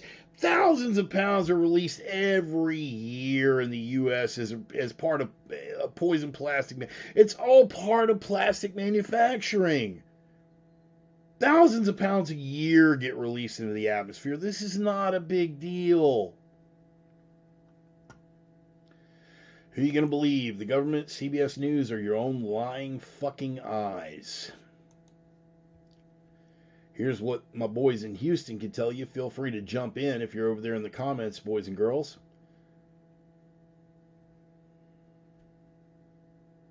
There is a cancer corridor all the way down 225 coming out of Houston through Pasadena and Deer Park. Don't worry about it, though. Got nothing to do with the chemicals.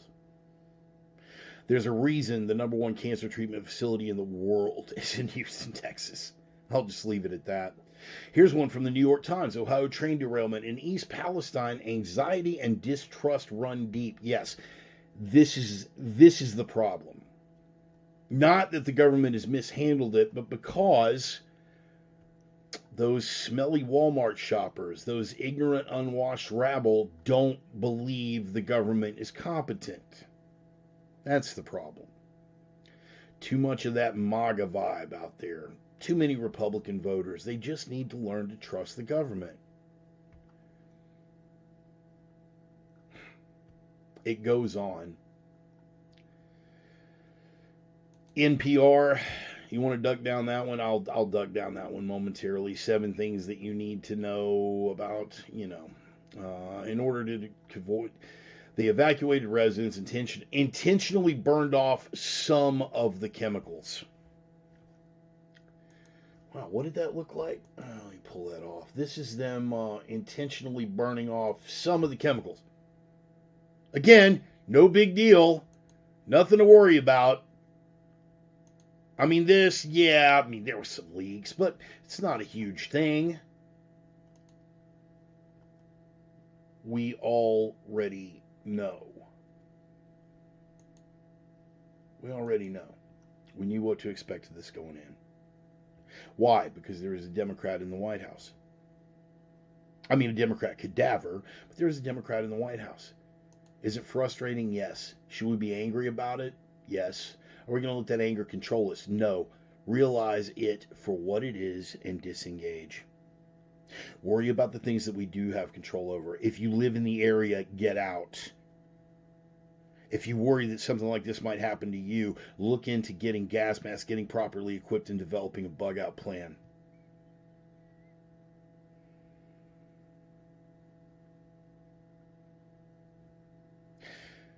This is one of those where there is literally fuck all that there's fuck all that we have to do about this. Nothing. Except to keep speaking the truth. Sadly, speaking the truth, we're going to be preaching largely not to the choir, but to the converted. Make it one more nail in the coffin that contains their relevance.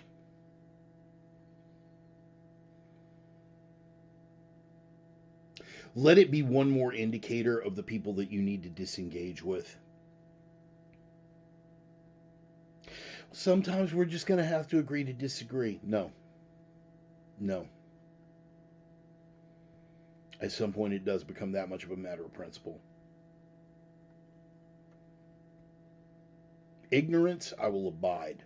Why? Because ignorance is correctable. I give you the information, you can make the adjustment. Now you're no longer ignorant. I give you the information, you refuse to make the adjustment, you double down on your fucking narrative, you're not ignorant, you're willfully blind. Making you what? A liar. And I'm not abiding that. Not anymore, nor should you. This is what you take from that. More media double standards. What happened in South Carolina over the Valentine's Day weekend that we're just now hearing about? What happened? Alexandria Boris. You guys hear about that? Mother got in an argument in a parking lot, shot in the back in front of her fucking kids. That's pretty heavy, huh? Alexandria Boris is a Karen, see. Karen meaning suburban white mother. And she probably just shouldn't have started shit with this woman that fucking wound up shooting her. Do I need to lay out the races of the perpetrator and victim here? Do I really need to lay it out? Let me throw this at you. The media didn't make a big deal about it. So let me ask you the question again. Do I really need to lay out the races of the perpetrator and victim here? Had this been a black woman shot in front of her kids in the back over an argument in a parking lot by some white suburban Karen, do you not think this would be at the top of every fucking news cycle? They'd be curb stomping us again and again and again with white privilege and race hatred and systemic racism and yada, yada, yada, yada, yada, whatever. This won't even be prosecuted as a hate crime. Specifically on that tip, I'm not so sure that it should be prosecuted as a hate crime. Because if you prosecuted this as a hate crime, boy, you're going to have a hell of a lot of them. Because while we understand, here's again, the double standard and the truth. We understand the double standard of what would have happened had this Ohio derailment taken place in east side of Baltimore, south side of Chicago, Bloody Nickel in Houston, any urban black neighborhood anywhere in the fucking country. It would be at the top of every news cycle. The administration would be on top of it, taking legitimate action. They would not have waited 2 weeks to approve emergency disaster aid from FEMA, and the top of the news cycle every fucking hour, on the hour. Environmental racism, the systemic oppression of blah, blah, yada, yada throughout the United States. But it didn't. It happened in a rural, working class, white neighborhood. This shooting happened in a white suburb to a white suburban mother. They don't care. Truth is irrelevant to them. Absolutely irrelevant. The fact that in spite of massive federal aid, Katrina was still a shithole. You know, New Orleans was still a shithole post-Katrina, rather. Whereas Iowa bounced right back from the fucking most massive floods the country's ever seen. The fact that an earthquake hits Haiti and nobody noticed because it's always been a fucking wreck of a ruin of a shithole.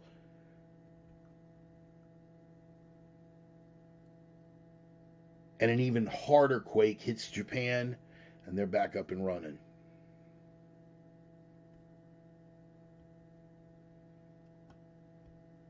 What are you saying? But you know exactly what the fuck I'm saying. Is there a genetic and a cultural component? You bet your fucking ass there is. Are we going to hear it from the media? No, we are not.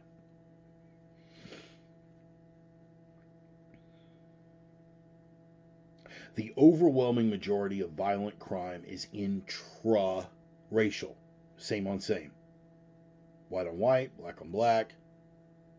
The overwhelming majority of violent crime is intra-racial. Having said that, documented statistics, feel free to look it up. When the races of the perpetrator and the victim differ, it is black on white literally 8 times out of 10. Some estimates put it closer to 9 times out of 10. I'm lowballing it here.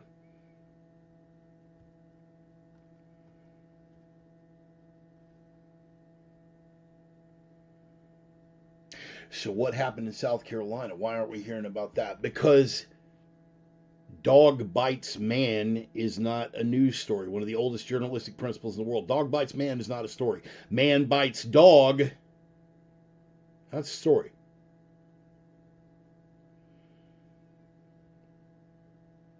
Particularly more so when the narrative is being driven by people who deliberately want to fucking separate us.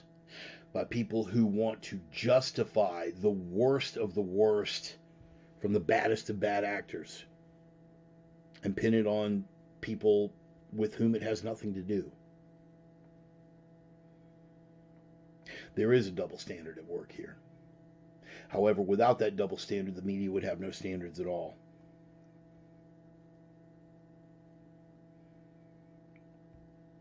With a Republican in the White House, this Ohio spill would be a fucking devastating scandal. They would be calling it exactly what it fucking is.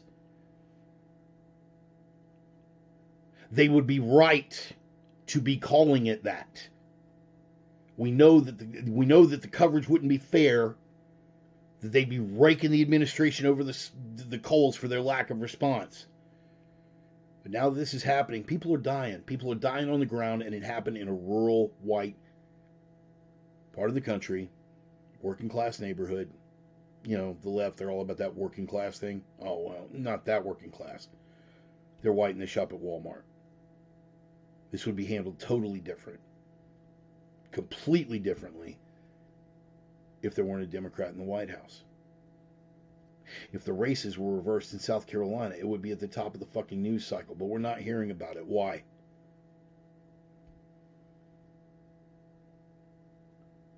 Calling something what it is. Calling something what it is. Making observations. Am I saying that you need to get out there and rage and fucking throw your hatred around and fucking start burning cross? No, good Lord, no. It's fucking asinine. It's ignorant. But to deny factual realities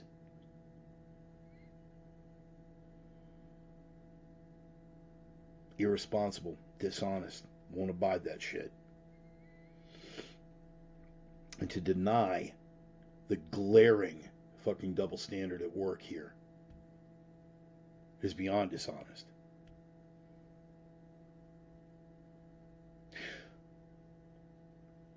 But in the final analysis, we have to understand that there is a purpose behind their dishonesty.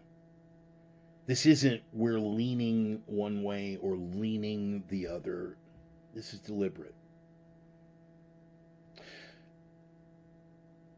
We are being undermined and propagandized by a group of people who legitimately, if they only had the stroke, would have us all imprisoned or fucking dead. Tolerance is a one-way street, people. When it comes to the media in particular, and when it comes to the regime, when it comes to leftists, period. Tolerance is a one-way street. Compromise is a one-way street. It's time to recognize things for what they are and put the foot down and get ready to knuckle up. They are literally willing to let generations of white working class families, Central Ohio, be poisoned. They are literally willing to just let it coast, just let it happen, as long as it suits, right, official disaster area, right? As long as it suits the needs of the regime, as long as it pushes fear, as long as it keeps people trampled underfoot, as long as it keeps people back on their heels. They're perfectly willing to let you die. Live accordingly. Nothing to get angry about. Anger, spinning your wheels, pointing your fingers, hating on motherfuckers, there's nothing to be accomplished with that. Nothing.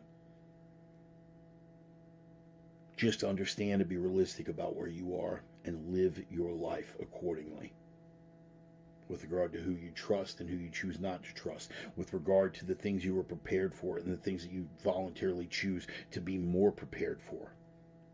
For the way that you conduct yourself and the way that you train your body to make yourself harder to kill. That's part of it too. You got to live like you're at war, people, because we are. We are. Who the fuck is we bar? You know, is that some fucking race thing? No, not necessarily. But it is a fucking cultural thing. I will fucking say that. People who believe in the sovereignty of the individual, they are my brothers regardless of what color their fucking skin is. I could care less. People who apply themselves to fucking critical thought, they are my brothers. I give a fuck what color their skin is. You feel me? You're starting to track here? Don't try to put me in that fucking box. I am unapologetically down for my own fucking people. Make no mistake about that. No excuses and no apologies, none required. No quarter asked, no quarter given. 100% down for my fucking people. People who hate out of ignorance are just that.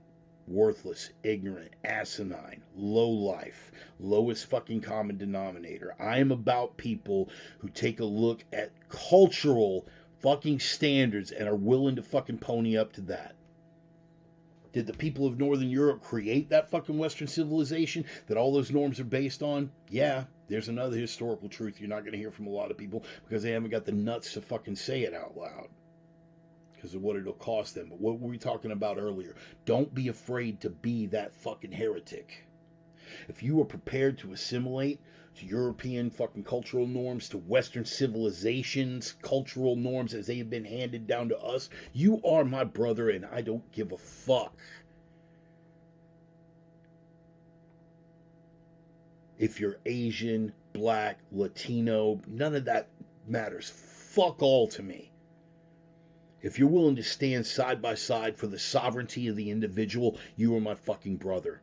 If you are unapologetically an absolutist for free speech and free expression, no matter whose fucking nuts it puts in a sling, you are my brother.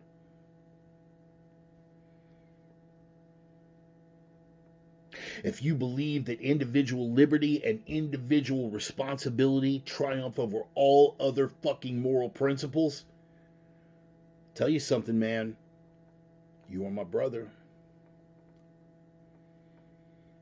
If you believe that the sweat of a man's brow and the calluses on his hands are what determine a large part of his dignity and his sense of self-worth, you are my brother.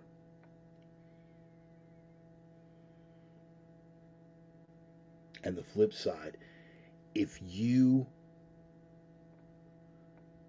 are willing to give up or compromise, quote unquote, on any of those things, if you want to play the victim, you were divorced from me. If you want to blame anything for what's going on in your life besides the decisions that you've made, you could be influenced by other factors. There are other things that will lay a fucking burden on your ass. But if your decisions, you're taking the time to blame somebody else so you can play the victim, I want nothing to do with you. If you believe that only things outside yourself can save yourself from yourself, you were divorced from me. I have no time for you. if you believe that the only people that can make a decision about how you live your life are people that have never met you because they happen to be in a position with the priesthood, you were divorced from me. If you believe that any group, political, demographic, racial demographic, or otherwise, has the right to impose their will on somebody else, brother, you were divorced from me.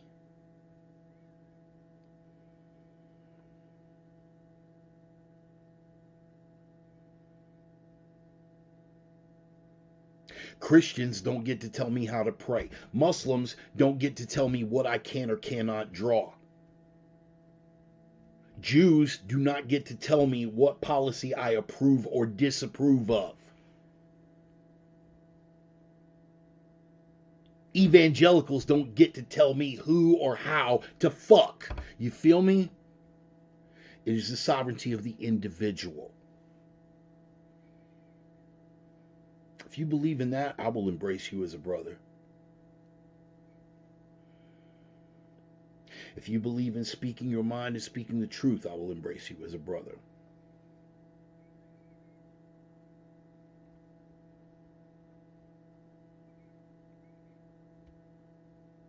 If you believe that the strength in your heart and the strength in your mind is just as important as the strength in your shoulders, I will embrace you as a brother.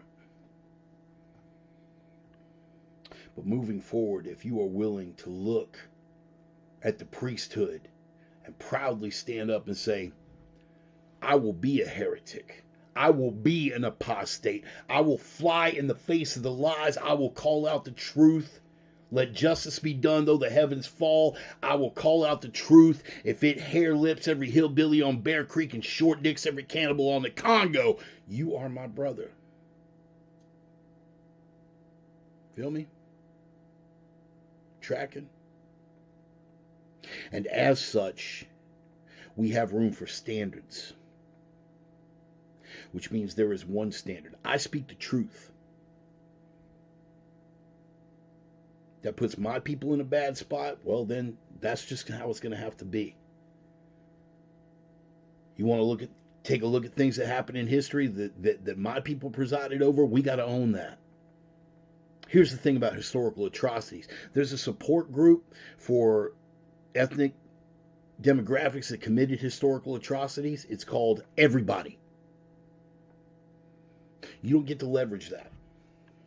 Particularly when it's acolytes of the fucking priesthood who are trying to leverage that to squeeze us all into boxes to make us easier to fucking control.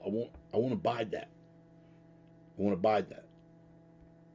If I know something to be truth, I will call it out. Sometimes that doesn't work out so well. But I'll still take it over a lie. It's that old joke, man. I mean, fucking, I'm always coming back to this joke. What's the quote? There is no truth that exists in this world that I would not want known by all of mankind. Thomas Jefferson. Then there's the other quote. I'm going to remember you said that, motherfucker. Sally Hemings. Feel me? This isn't about hate. This isn't about hate. I'm not going to get all hippie on you and say that only love can conquer hate. That's bullshit. Only violence can meet violence. But if you're allowing yourself to be driven by hate, chances are you are no longer in control of your own mind. There's a harsh truth to come to grips with. That's one of the things that I had to re-examine about myself and take a step back from. Too caught up in that darkness, too caught up in the noise. I couldn't be the light or the signal anymore. I still had my strength, but my signal wasn't breaking through the noise. I wasn't carrying the light through the darkness anymore. I'd let the anger from outside myself control how I was processing life. How productive is that? How much do I have to offer you? You guys come here not looking for answers, but looking for input. We're all friends here. We're sitting around the table having a cup of coffee. Probably too much coffee. But what the fuck do I have to offer you if I'm letting things outside myself control me and the way that I see the world? Letting that anger overwhelm me, letting factors over which I have no control become so frustrating that it stifles my own growth. I don't want that for you. So I damn sure didn't want that for me. And that's what I was carrying off. And that's why I had to take a step back and fucking re-examine everything. Now, how is this tied into double standards in the fucking media? It's not. I went off the rail. Pardon. That's bad choice of fucking words right there. But fuck it. There are no sacred cows. Yeah, that one went off the rails like a fucking phosgene train in Ohio. Okay, I lost it. I lost that one about 30 fucking minutes ago. But I'm not just gonna stick with a fucking script, man. If the truth is gonna come out of me, it's gonna come out the way that it's gonna come out. So fuck a bullet point. Hopefully we got down to some deeper truths. Stuff that we couldn't have made just by following the fucking notes. A lot of times that's where you glean the real wisdom. You have those epiphanies in the middle of a fucking rant. At least it works for me. I'll be in the middle of talking about one thing and I just get hit with this epiphany, as Don King calls it, an epiphanous moment of profound religiosity. And I go, fuck, man, I need to share that. Why? Because truth is truth. No matter who's speaking it or under what circumstances. You feel me? But in the final analysis, don't be afraid to speak that truth. If you know it to be truth, don't be afraid to speak it. Don't be afraid to be that heretic. Don't be afraid to be that one guy in the graphic standing down the mob and going, no, you're all wrong. Because that is the beginning of fear. Fear is the beginning of cowardice. Cowardice is the beginning of slavery. And slavery is the beginning of death. Amen.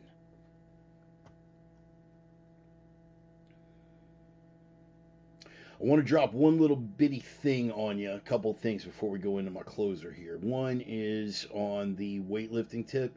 I want you guys to get familiar with a guy named Josh Bryant. He does a program called Jailhouse Strong. A lot of you guys have said, hey man, I don't have 2 hours to set aside for the gym every day. I want you to get familiar with it. I want you to just look up Jailhouse Strong 30 Minute. That's your fucking search word for YouTube. Jailhouse Strong 30 Minute. That's it. 30 minute what? Everything. 30 minute everything. 30 minute leg destruction. 30 minute back destruction. It's all time under tension. I'll give you the basic principle. You got a weight that you can do 12 to 15 reps with. You do 6 reps, you rest from 10 to 15 seconds. You do 6 more reps, rest for 10 to 15 seconds. You do that for 5 to 6 straight minutes. Oh. That's not my 3 sets of 6 to 12, is it? No, it's not. No, it's not. Jude, I'm glad you're here. God damn it, I'm so glad you're here. And I'm glad you jumped in right now. It's a damn good program. You goddamn right it is. Y'all take a look at Jude's profile picture right there. That makes me so fucking proud. That picture was taken the very first day that me and Jude met so many years ago. How many years ago was that? Jesus Christ, man. That's over a decade. I mean, easily over a decade, but how far over a decade? But that picture was taken the very first day that we met. I don't think Jude knew what to do with me at the time. But 12 years. I knew it was over a decade. I just didn't know how far past that. It's been 12 fucking years. But that picture was taken the very first day that we met, back when Jude was still young and real pretty motherfucker. He's still a pretty motherfucker, but he's slightly older pretty motherfucker these days. Oh my God, good times, man. That was a kettlebell that we were working together teaching a kettlebell instructor certification for the IKFF up in Austin. I came rolling up in that fucking diesel Suburban death machine with the built-in generator, man. Oh man, good times. I'm glad you made it, but you showed up exactly at the right time, Jude. Yeah, Jailhouse Strong. Josh Bryant, man. I'm telling you, that shit is the fucking gospel, bro. Shit is the gospel. If you got to get in, get out. That's not your standard, 3 sets of 6 to 12 reps. It's not your standard shit. It'll smoke you, man. It'll smoke you real fucking well. And if you're limited on time, it works out very, very well for you, and it takes away your excuses for not working with it. And I'll give you one bonus. What are we always working towards with regard to the physicality that we're always discussing? It's all what? Making yourself harder to kill. Yes? So, what more directly applies to the science of violence? Right? Have you ever been in a fight where you needed to bicep curl someone? No. But beyond that, have you ever been in a fight where you push a guy 8 times and then rest for 2 minutes? Probably not. But I bet you've probably been in 1 or 2 where you had to throw for a good, 5 to 10 seconds and then maybe 8 to 10 seconds of moving around breathing. Throw, breathe, recover, throw, breathe, recover, and stretch that out for 5 fucking minutes. What do you think is more applicable to the science of violence? 3 sets of 6 to 12 reps, or that jailhouse strong stuff that I was just fucking discussing with you? And they're deeper than that. Like, not everything is based around the 30-minute destruction. Not everything about them is based around time under tension. Josh Bryant is a deep motherfucker, but I will tell you this, for you guys that are like, dude, I really don't have time. Now not only do you have time, but you don't have a fucking excuse. Jailhouse Strong 30-minute. Look it up on YouTube, and hopefully that'll send you down the Josh Bryant rabbit hole, because those guys at Jailhouse Strong, they are fucking legit, bro. They're fucking legit. You guys know that I'm very Jeet Kune Do about my approach to physical training. I assimilate what is useful, I disregard what is useless, and I add what is uniquely my own. I'm very Jeet Kune Do about my physical training regimen. Jailhouse Strong fits. Josh Bryant, those motherfuckers are the gospel. So check that out. And I'm going to say this. A lot of people are going to... I'll just wait for you. Go ahead and put a chin strap on because your jaw is going to drop right here. A lot of people talk a lot about yoga, right? They've been trying to get me on the yoga bandwagon forever. No. Don't even raise an eyebrow. I ain't going. Ain't doing it. Sorry, man. Look, I know a lot of you guys out there are all about the yoga, and that's cool. If it works for you, I'm not going to piss on it. My thing with yoga is, yeah, that's really cool that you're more flexible and everything, but did it really translate into making you a better fighter? Did it really translate into making you any harder to kill? No. But you're relaxed, bro. I mean, like, between like yoga and fucking, dabs, bro. But it didn't make you any stronger. Sorry, I'm glad that it works for you as relaxation. I will say this, this week here in Spokane, I specifically sought out, brace yourselves, fellas.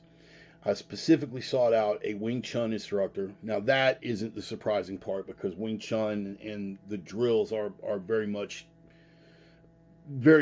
applicable to the Filipino martial arts, the stick and knife stuff. The Wing Chun part is not it. I sought him out specifically because he is also a practitioner of Tai Chi and Qigong.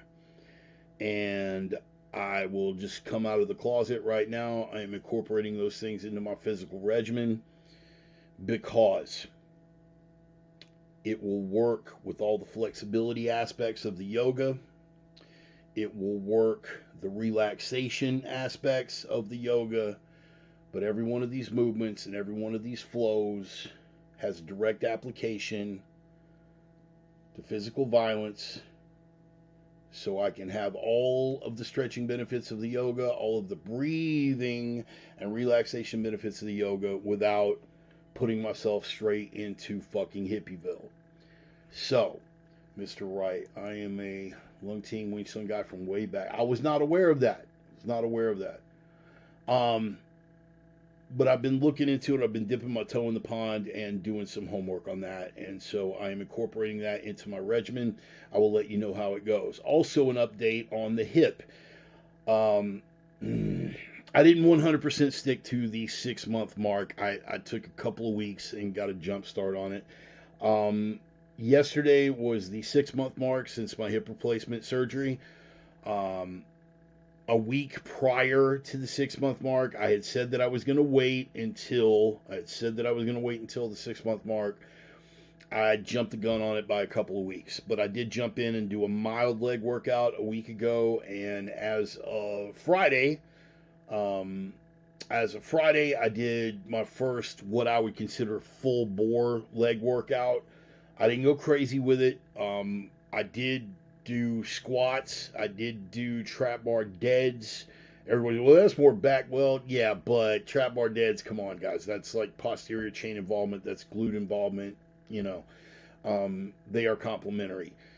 I didn't go over 225, right? I didn't get complete fucking lunatic with it. I did do a massive fucking drop set where I went from 225 to failure to 135 to failure to, single plate to failure to squat and jump to failure to deep knee bends until I can't stand up and then you lay down for a minute. It's that Reverend Bart death set. I did do one of those. But I didn't go over 225. What I can tell you is my muscles are sore as fuck. My ass hasn't hurt like this. I feel like I got gang banged by everybody on D Block, minus the abrasion part right there in the middle. But the soreness is there. But the hip held up. The hip feels fucking phenomenal, and if anything, the hip feels better.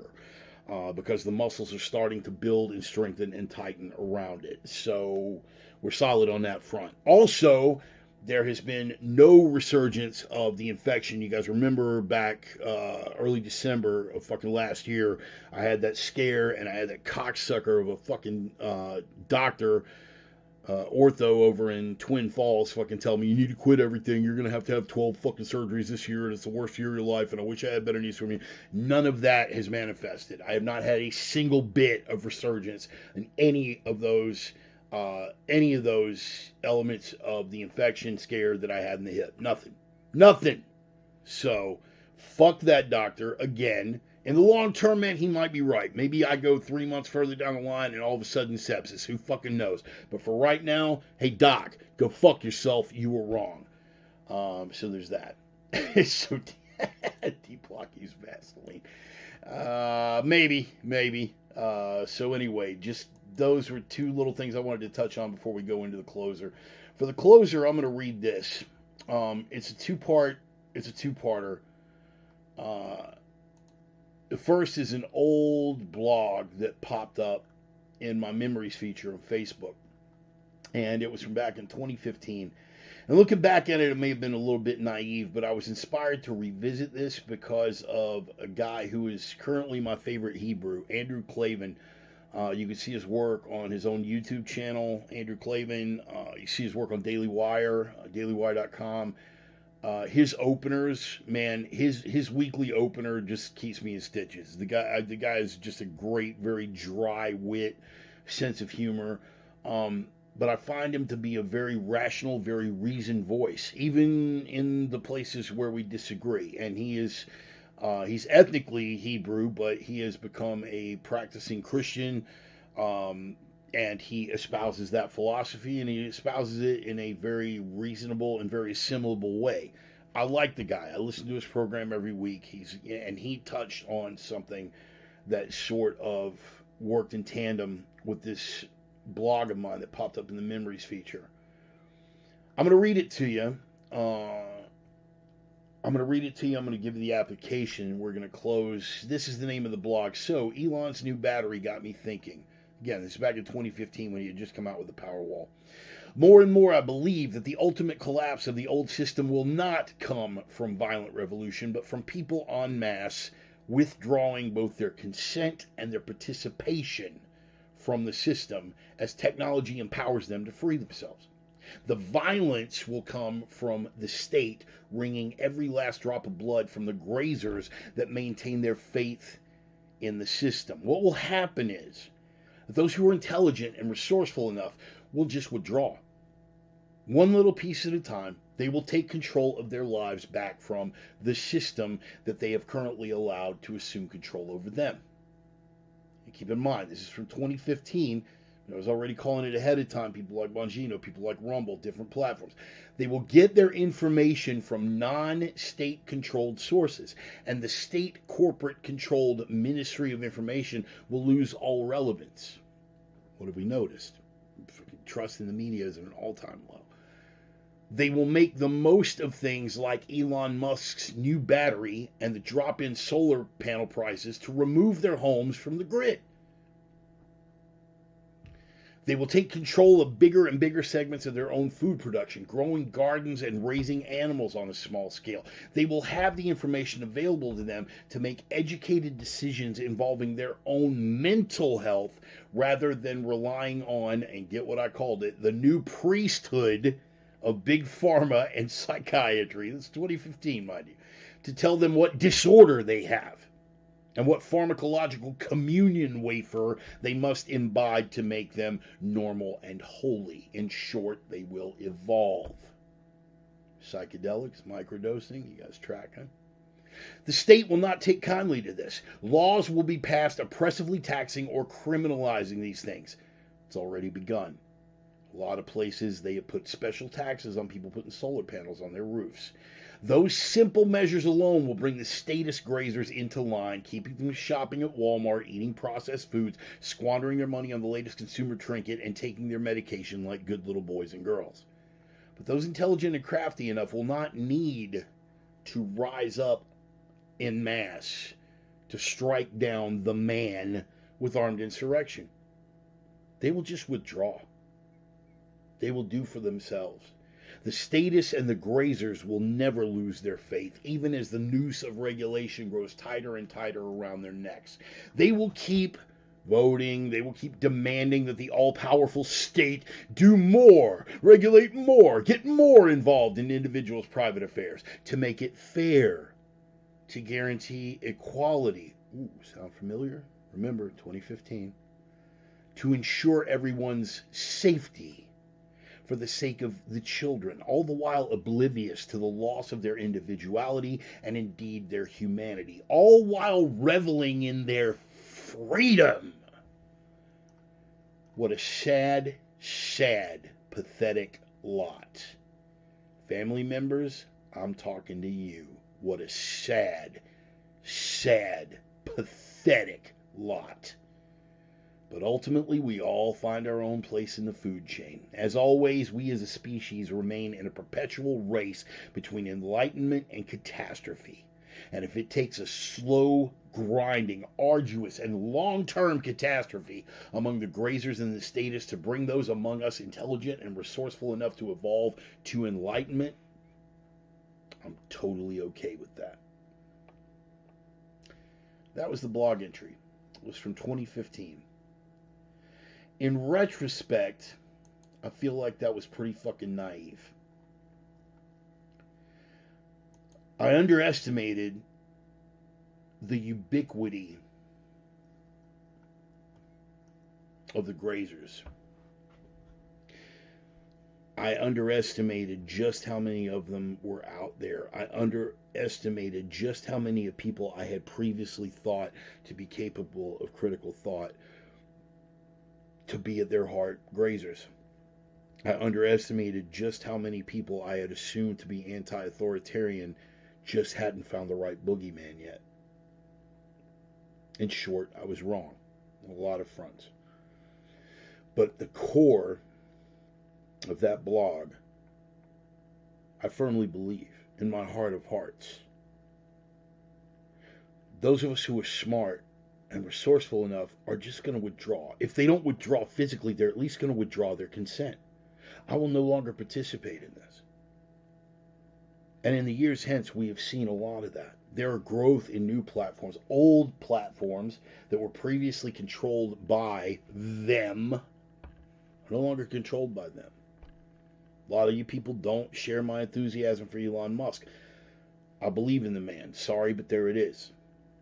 But what he's done with Twitter, he freed up a big fucking section of a big fucking platform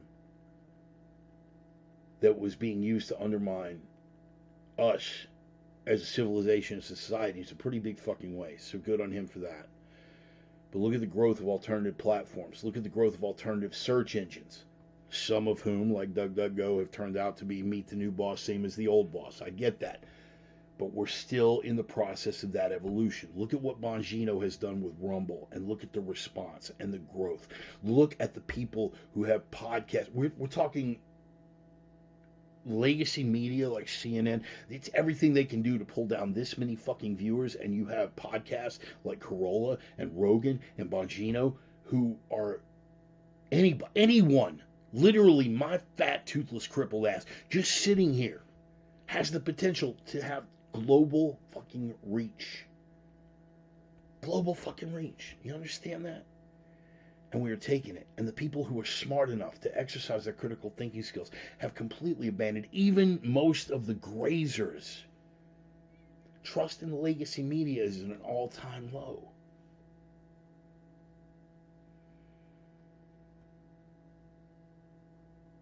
Clavin this week was talking about how, look, we are not, we are the new cultural revolution. Again, Clavin is a rational, reasonable guy. He's not over the top at all. He says we are in the heart of a new cultural revolution, and he's absolutely right. We are. And we are the revolutionaries. We are having to either take back a culture that was taken from us. Getting back to my earlier rant on Western civilization, we are getting back to having to take back a culture that was taken from us. Reclaim it. And in the areas where we cannot reclaim it, create something else. We've gone on about this in the sermon before, about creating the parallel economy.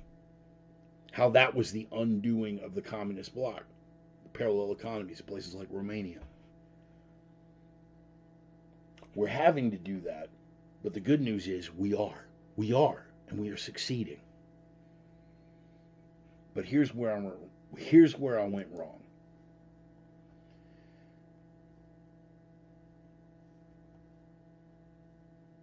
John F. Kennedy said that people who make peaceful revolution impossible make violent revolution inevitable. As someone who is a lifelong student of violence, as someone who has been a victim of violence, as someone who has been close to violence his entire fucking life, I've got no particular love or affinity for violence. If you find people that are of a similar background,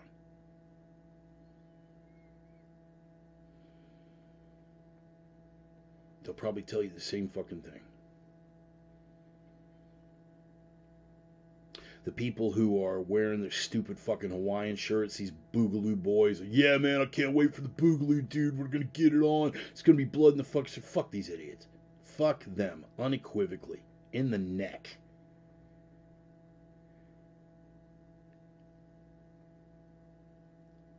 In my heart of hearts, the last thing in the world that I want is for it to come to violence.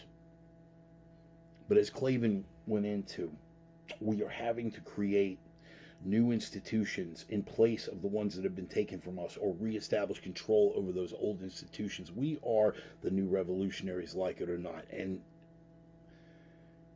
my blog was naive in one particular sense, beyond just the ubiquity of the grazers and the weakness of most people's minds, and how many people are weak and stupid and fearful and easily led. I was wrong about all of those things, but the one thing that I underestimated, and it was out of character for me to underestimate, is the absolute ruthlessness with which the establishment will attempt to hang on to that power.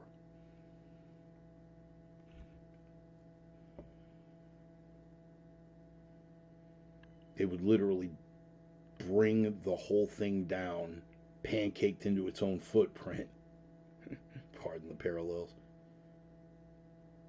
Then let the control be wrested from them.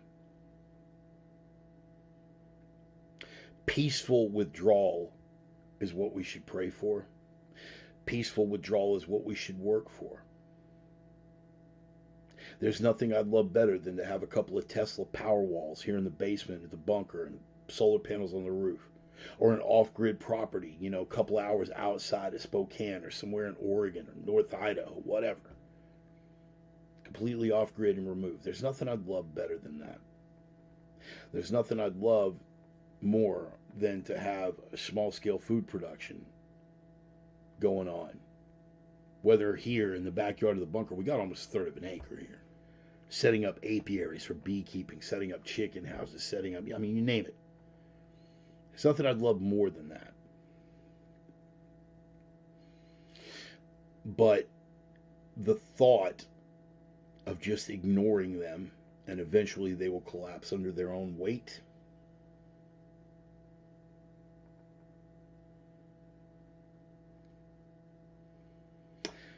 that was definitely naive. I never had any illusions that they would be willing to go to great lengths, violent lengths, to maintain that control. But even in my own eyes, I underestimated. But I'll give you an analogy. A militant capacity is going to be required for a peaceful withdrawal. What do I mean by that? Get back to Kennedy's quote. People that make peaceful revolution impossible make violent revolution inevitable. We're really getting to that point now, aren't we? What's the meme? Just wait till the people that just wanted to be left alone get involved? Yeah. But without the threat of that, again, the beauty of the Second Amendment, without the threat of that, there's no incentive for them to double check themselves. We can get into the historical minutia, and I realize that I'm greatly oversimplifying with this next statement and leaving out some very important historic factors with regard to banking and gold storage and every other thing like that. Why was Switzerland never invaded by the Nazis?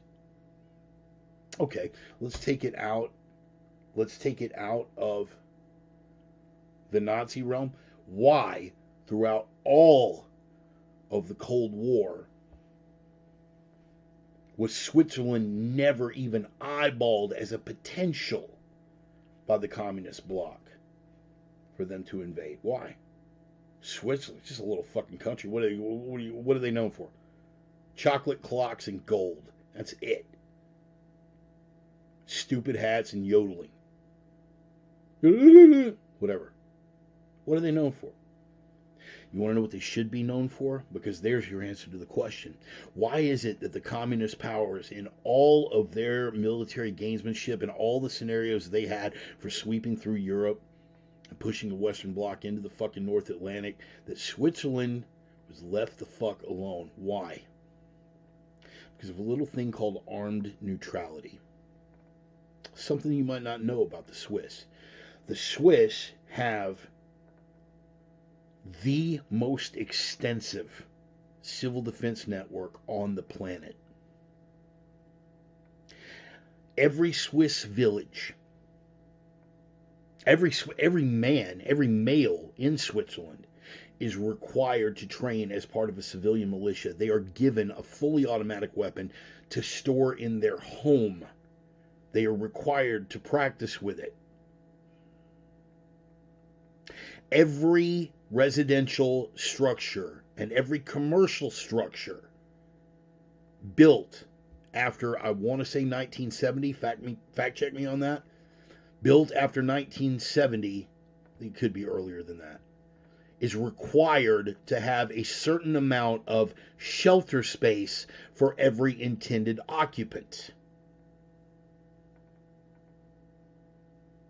The entire country can be sealed off from the outside world on 10 minutes notice.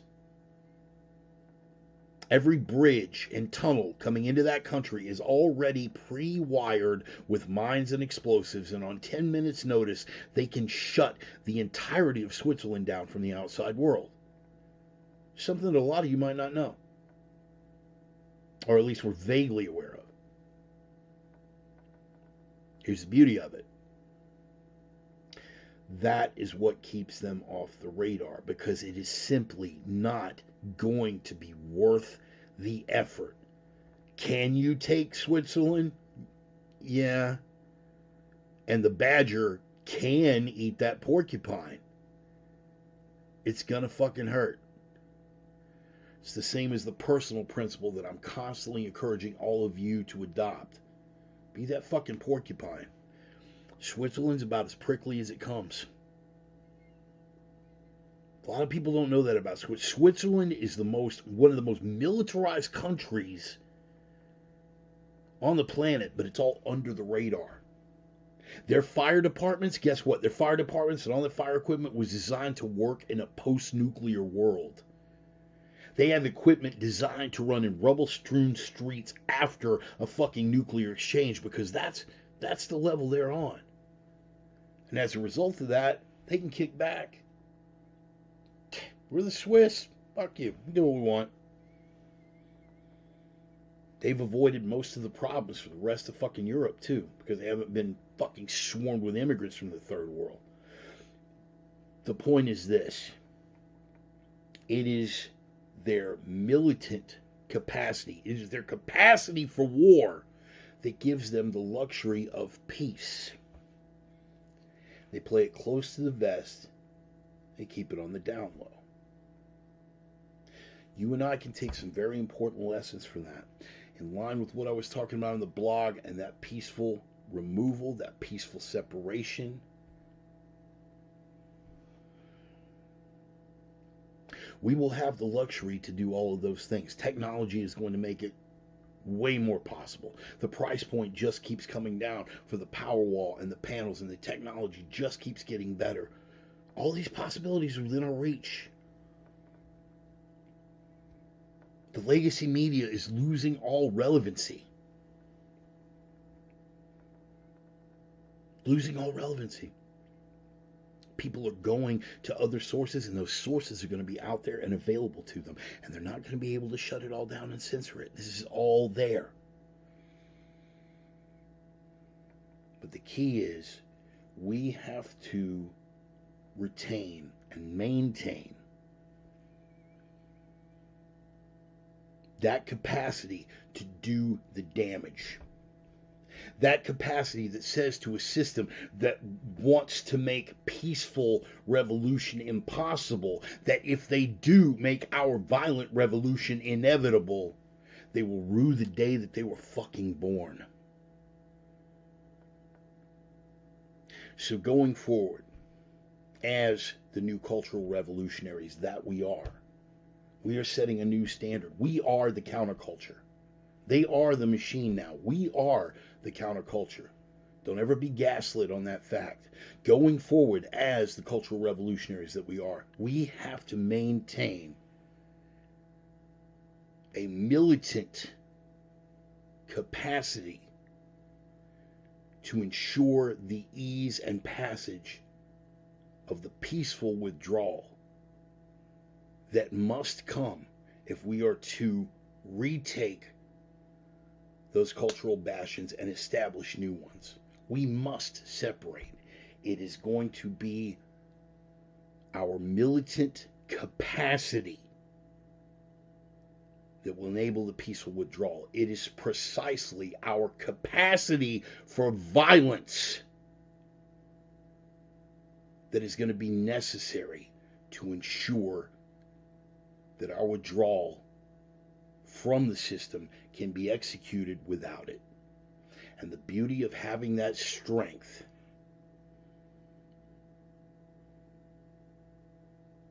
is that it will serve us well if it is not required. But if it is required, we will be ready to meet the challenge, and we will not be found wanting. Chin down, knuckles up, get ready to throw. I am the Reverend. That is the gospel. And remember, boys and girls, in the end, we win this motherfucker. We do.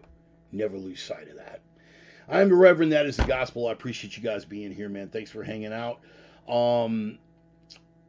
Again, I'm going to pass around that digital collection plate. If there's anything that I did or threw out there for you that changed your worldview a little bit or fucking shook shit up, hey, man, always happy for that. If you wanted to throw me a little bit of coin, I certainly am not averse to the idea. I am on PayPal, I'm on Cash App, I'm on Venmo, I'm on Facebook Pay, I'm on every damn thing. If you want to throw a little coin in that digital collection plate, that would be fantastic. However, I do understand that we are still in a Biden economy. And as such, some of you guys might not be in a position where you can throw that coin, or it probably wouldn't be prudent for you to throw that coin, and I totally get that. For those of you that are out there in that position to find yourself on that end of the stick, here's what you can do for me. Spread the gospel. All of my Reverence Rangers, all of my Sinner Sisters, all of my Prophets of Doom out there, man. Tell your friends about the program. If you got your own social media profiles or presence, man, hit them up. Let them know, hey, there's a fat, toothless fucking cripple, crane operator with some opinions, and he rants and raves for a couple hours every Sunday. He's a like-minded, he's a kindred spirit. Check him out. Maybe you dig it. Hey, man, worst they can say is no, right? But here's what you can do. Not for me, it is for me, but more for yourselves, man. Live the three, as Mike is fond of saying. Live the three. You guys know the prime directives. They'll try to bury you with the noise, make you think there's nothing but the noise. You got to be that signal that breaks through the noise. That's it, man. So they'll keep that ratio fucked up as long as they can, try to muddle things up. You got to be the signal that breaks through the noise. They'll try to bury you in the darkness, man. They'll emasculate you, demoralize you, dehumanize you, making you think there's nothing but the darkness. You have got to be that light that breaks through the darkness. But above and beyond anything, we got the iron rule. What is that? You got to be that strength in a world full of weakness. Not just here, but here. You got to have that strength, because without that strength, guess what, man? If you're not strong enough, you're not going to be able to be that signal that breaks through the noise. You're not going to have the strength to carry the light in the darkness. So strength above all. That is the iron rule. You guys have honored me by being here. I'm always happy to see y'all, man. Thank you. Sunday after Sunday, show after show, week after week. I love y'all, man. Thank you. From the bottom of my heart. All y'all. My Reverence Rangers, my Sinner Sisters, my Prophets of Doom.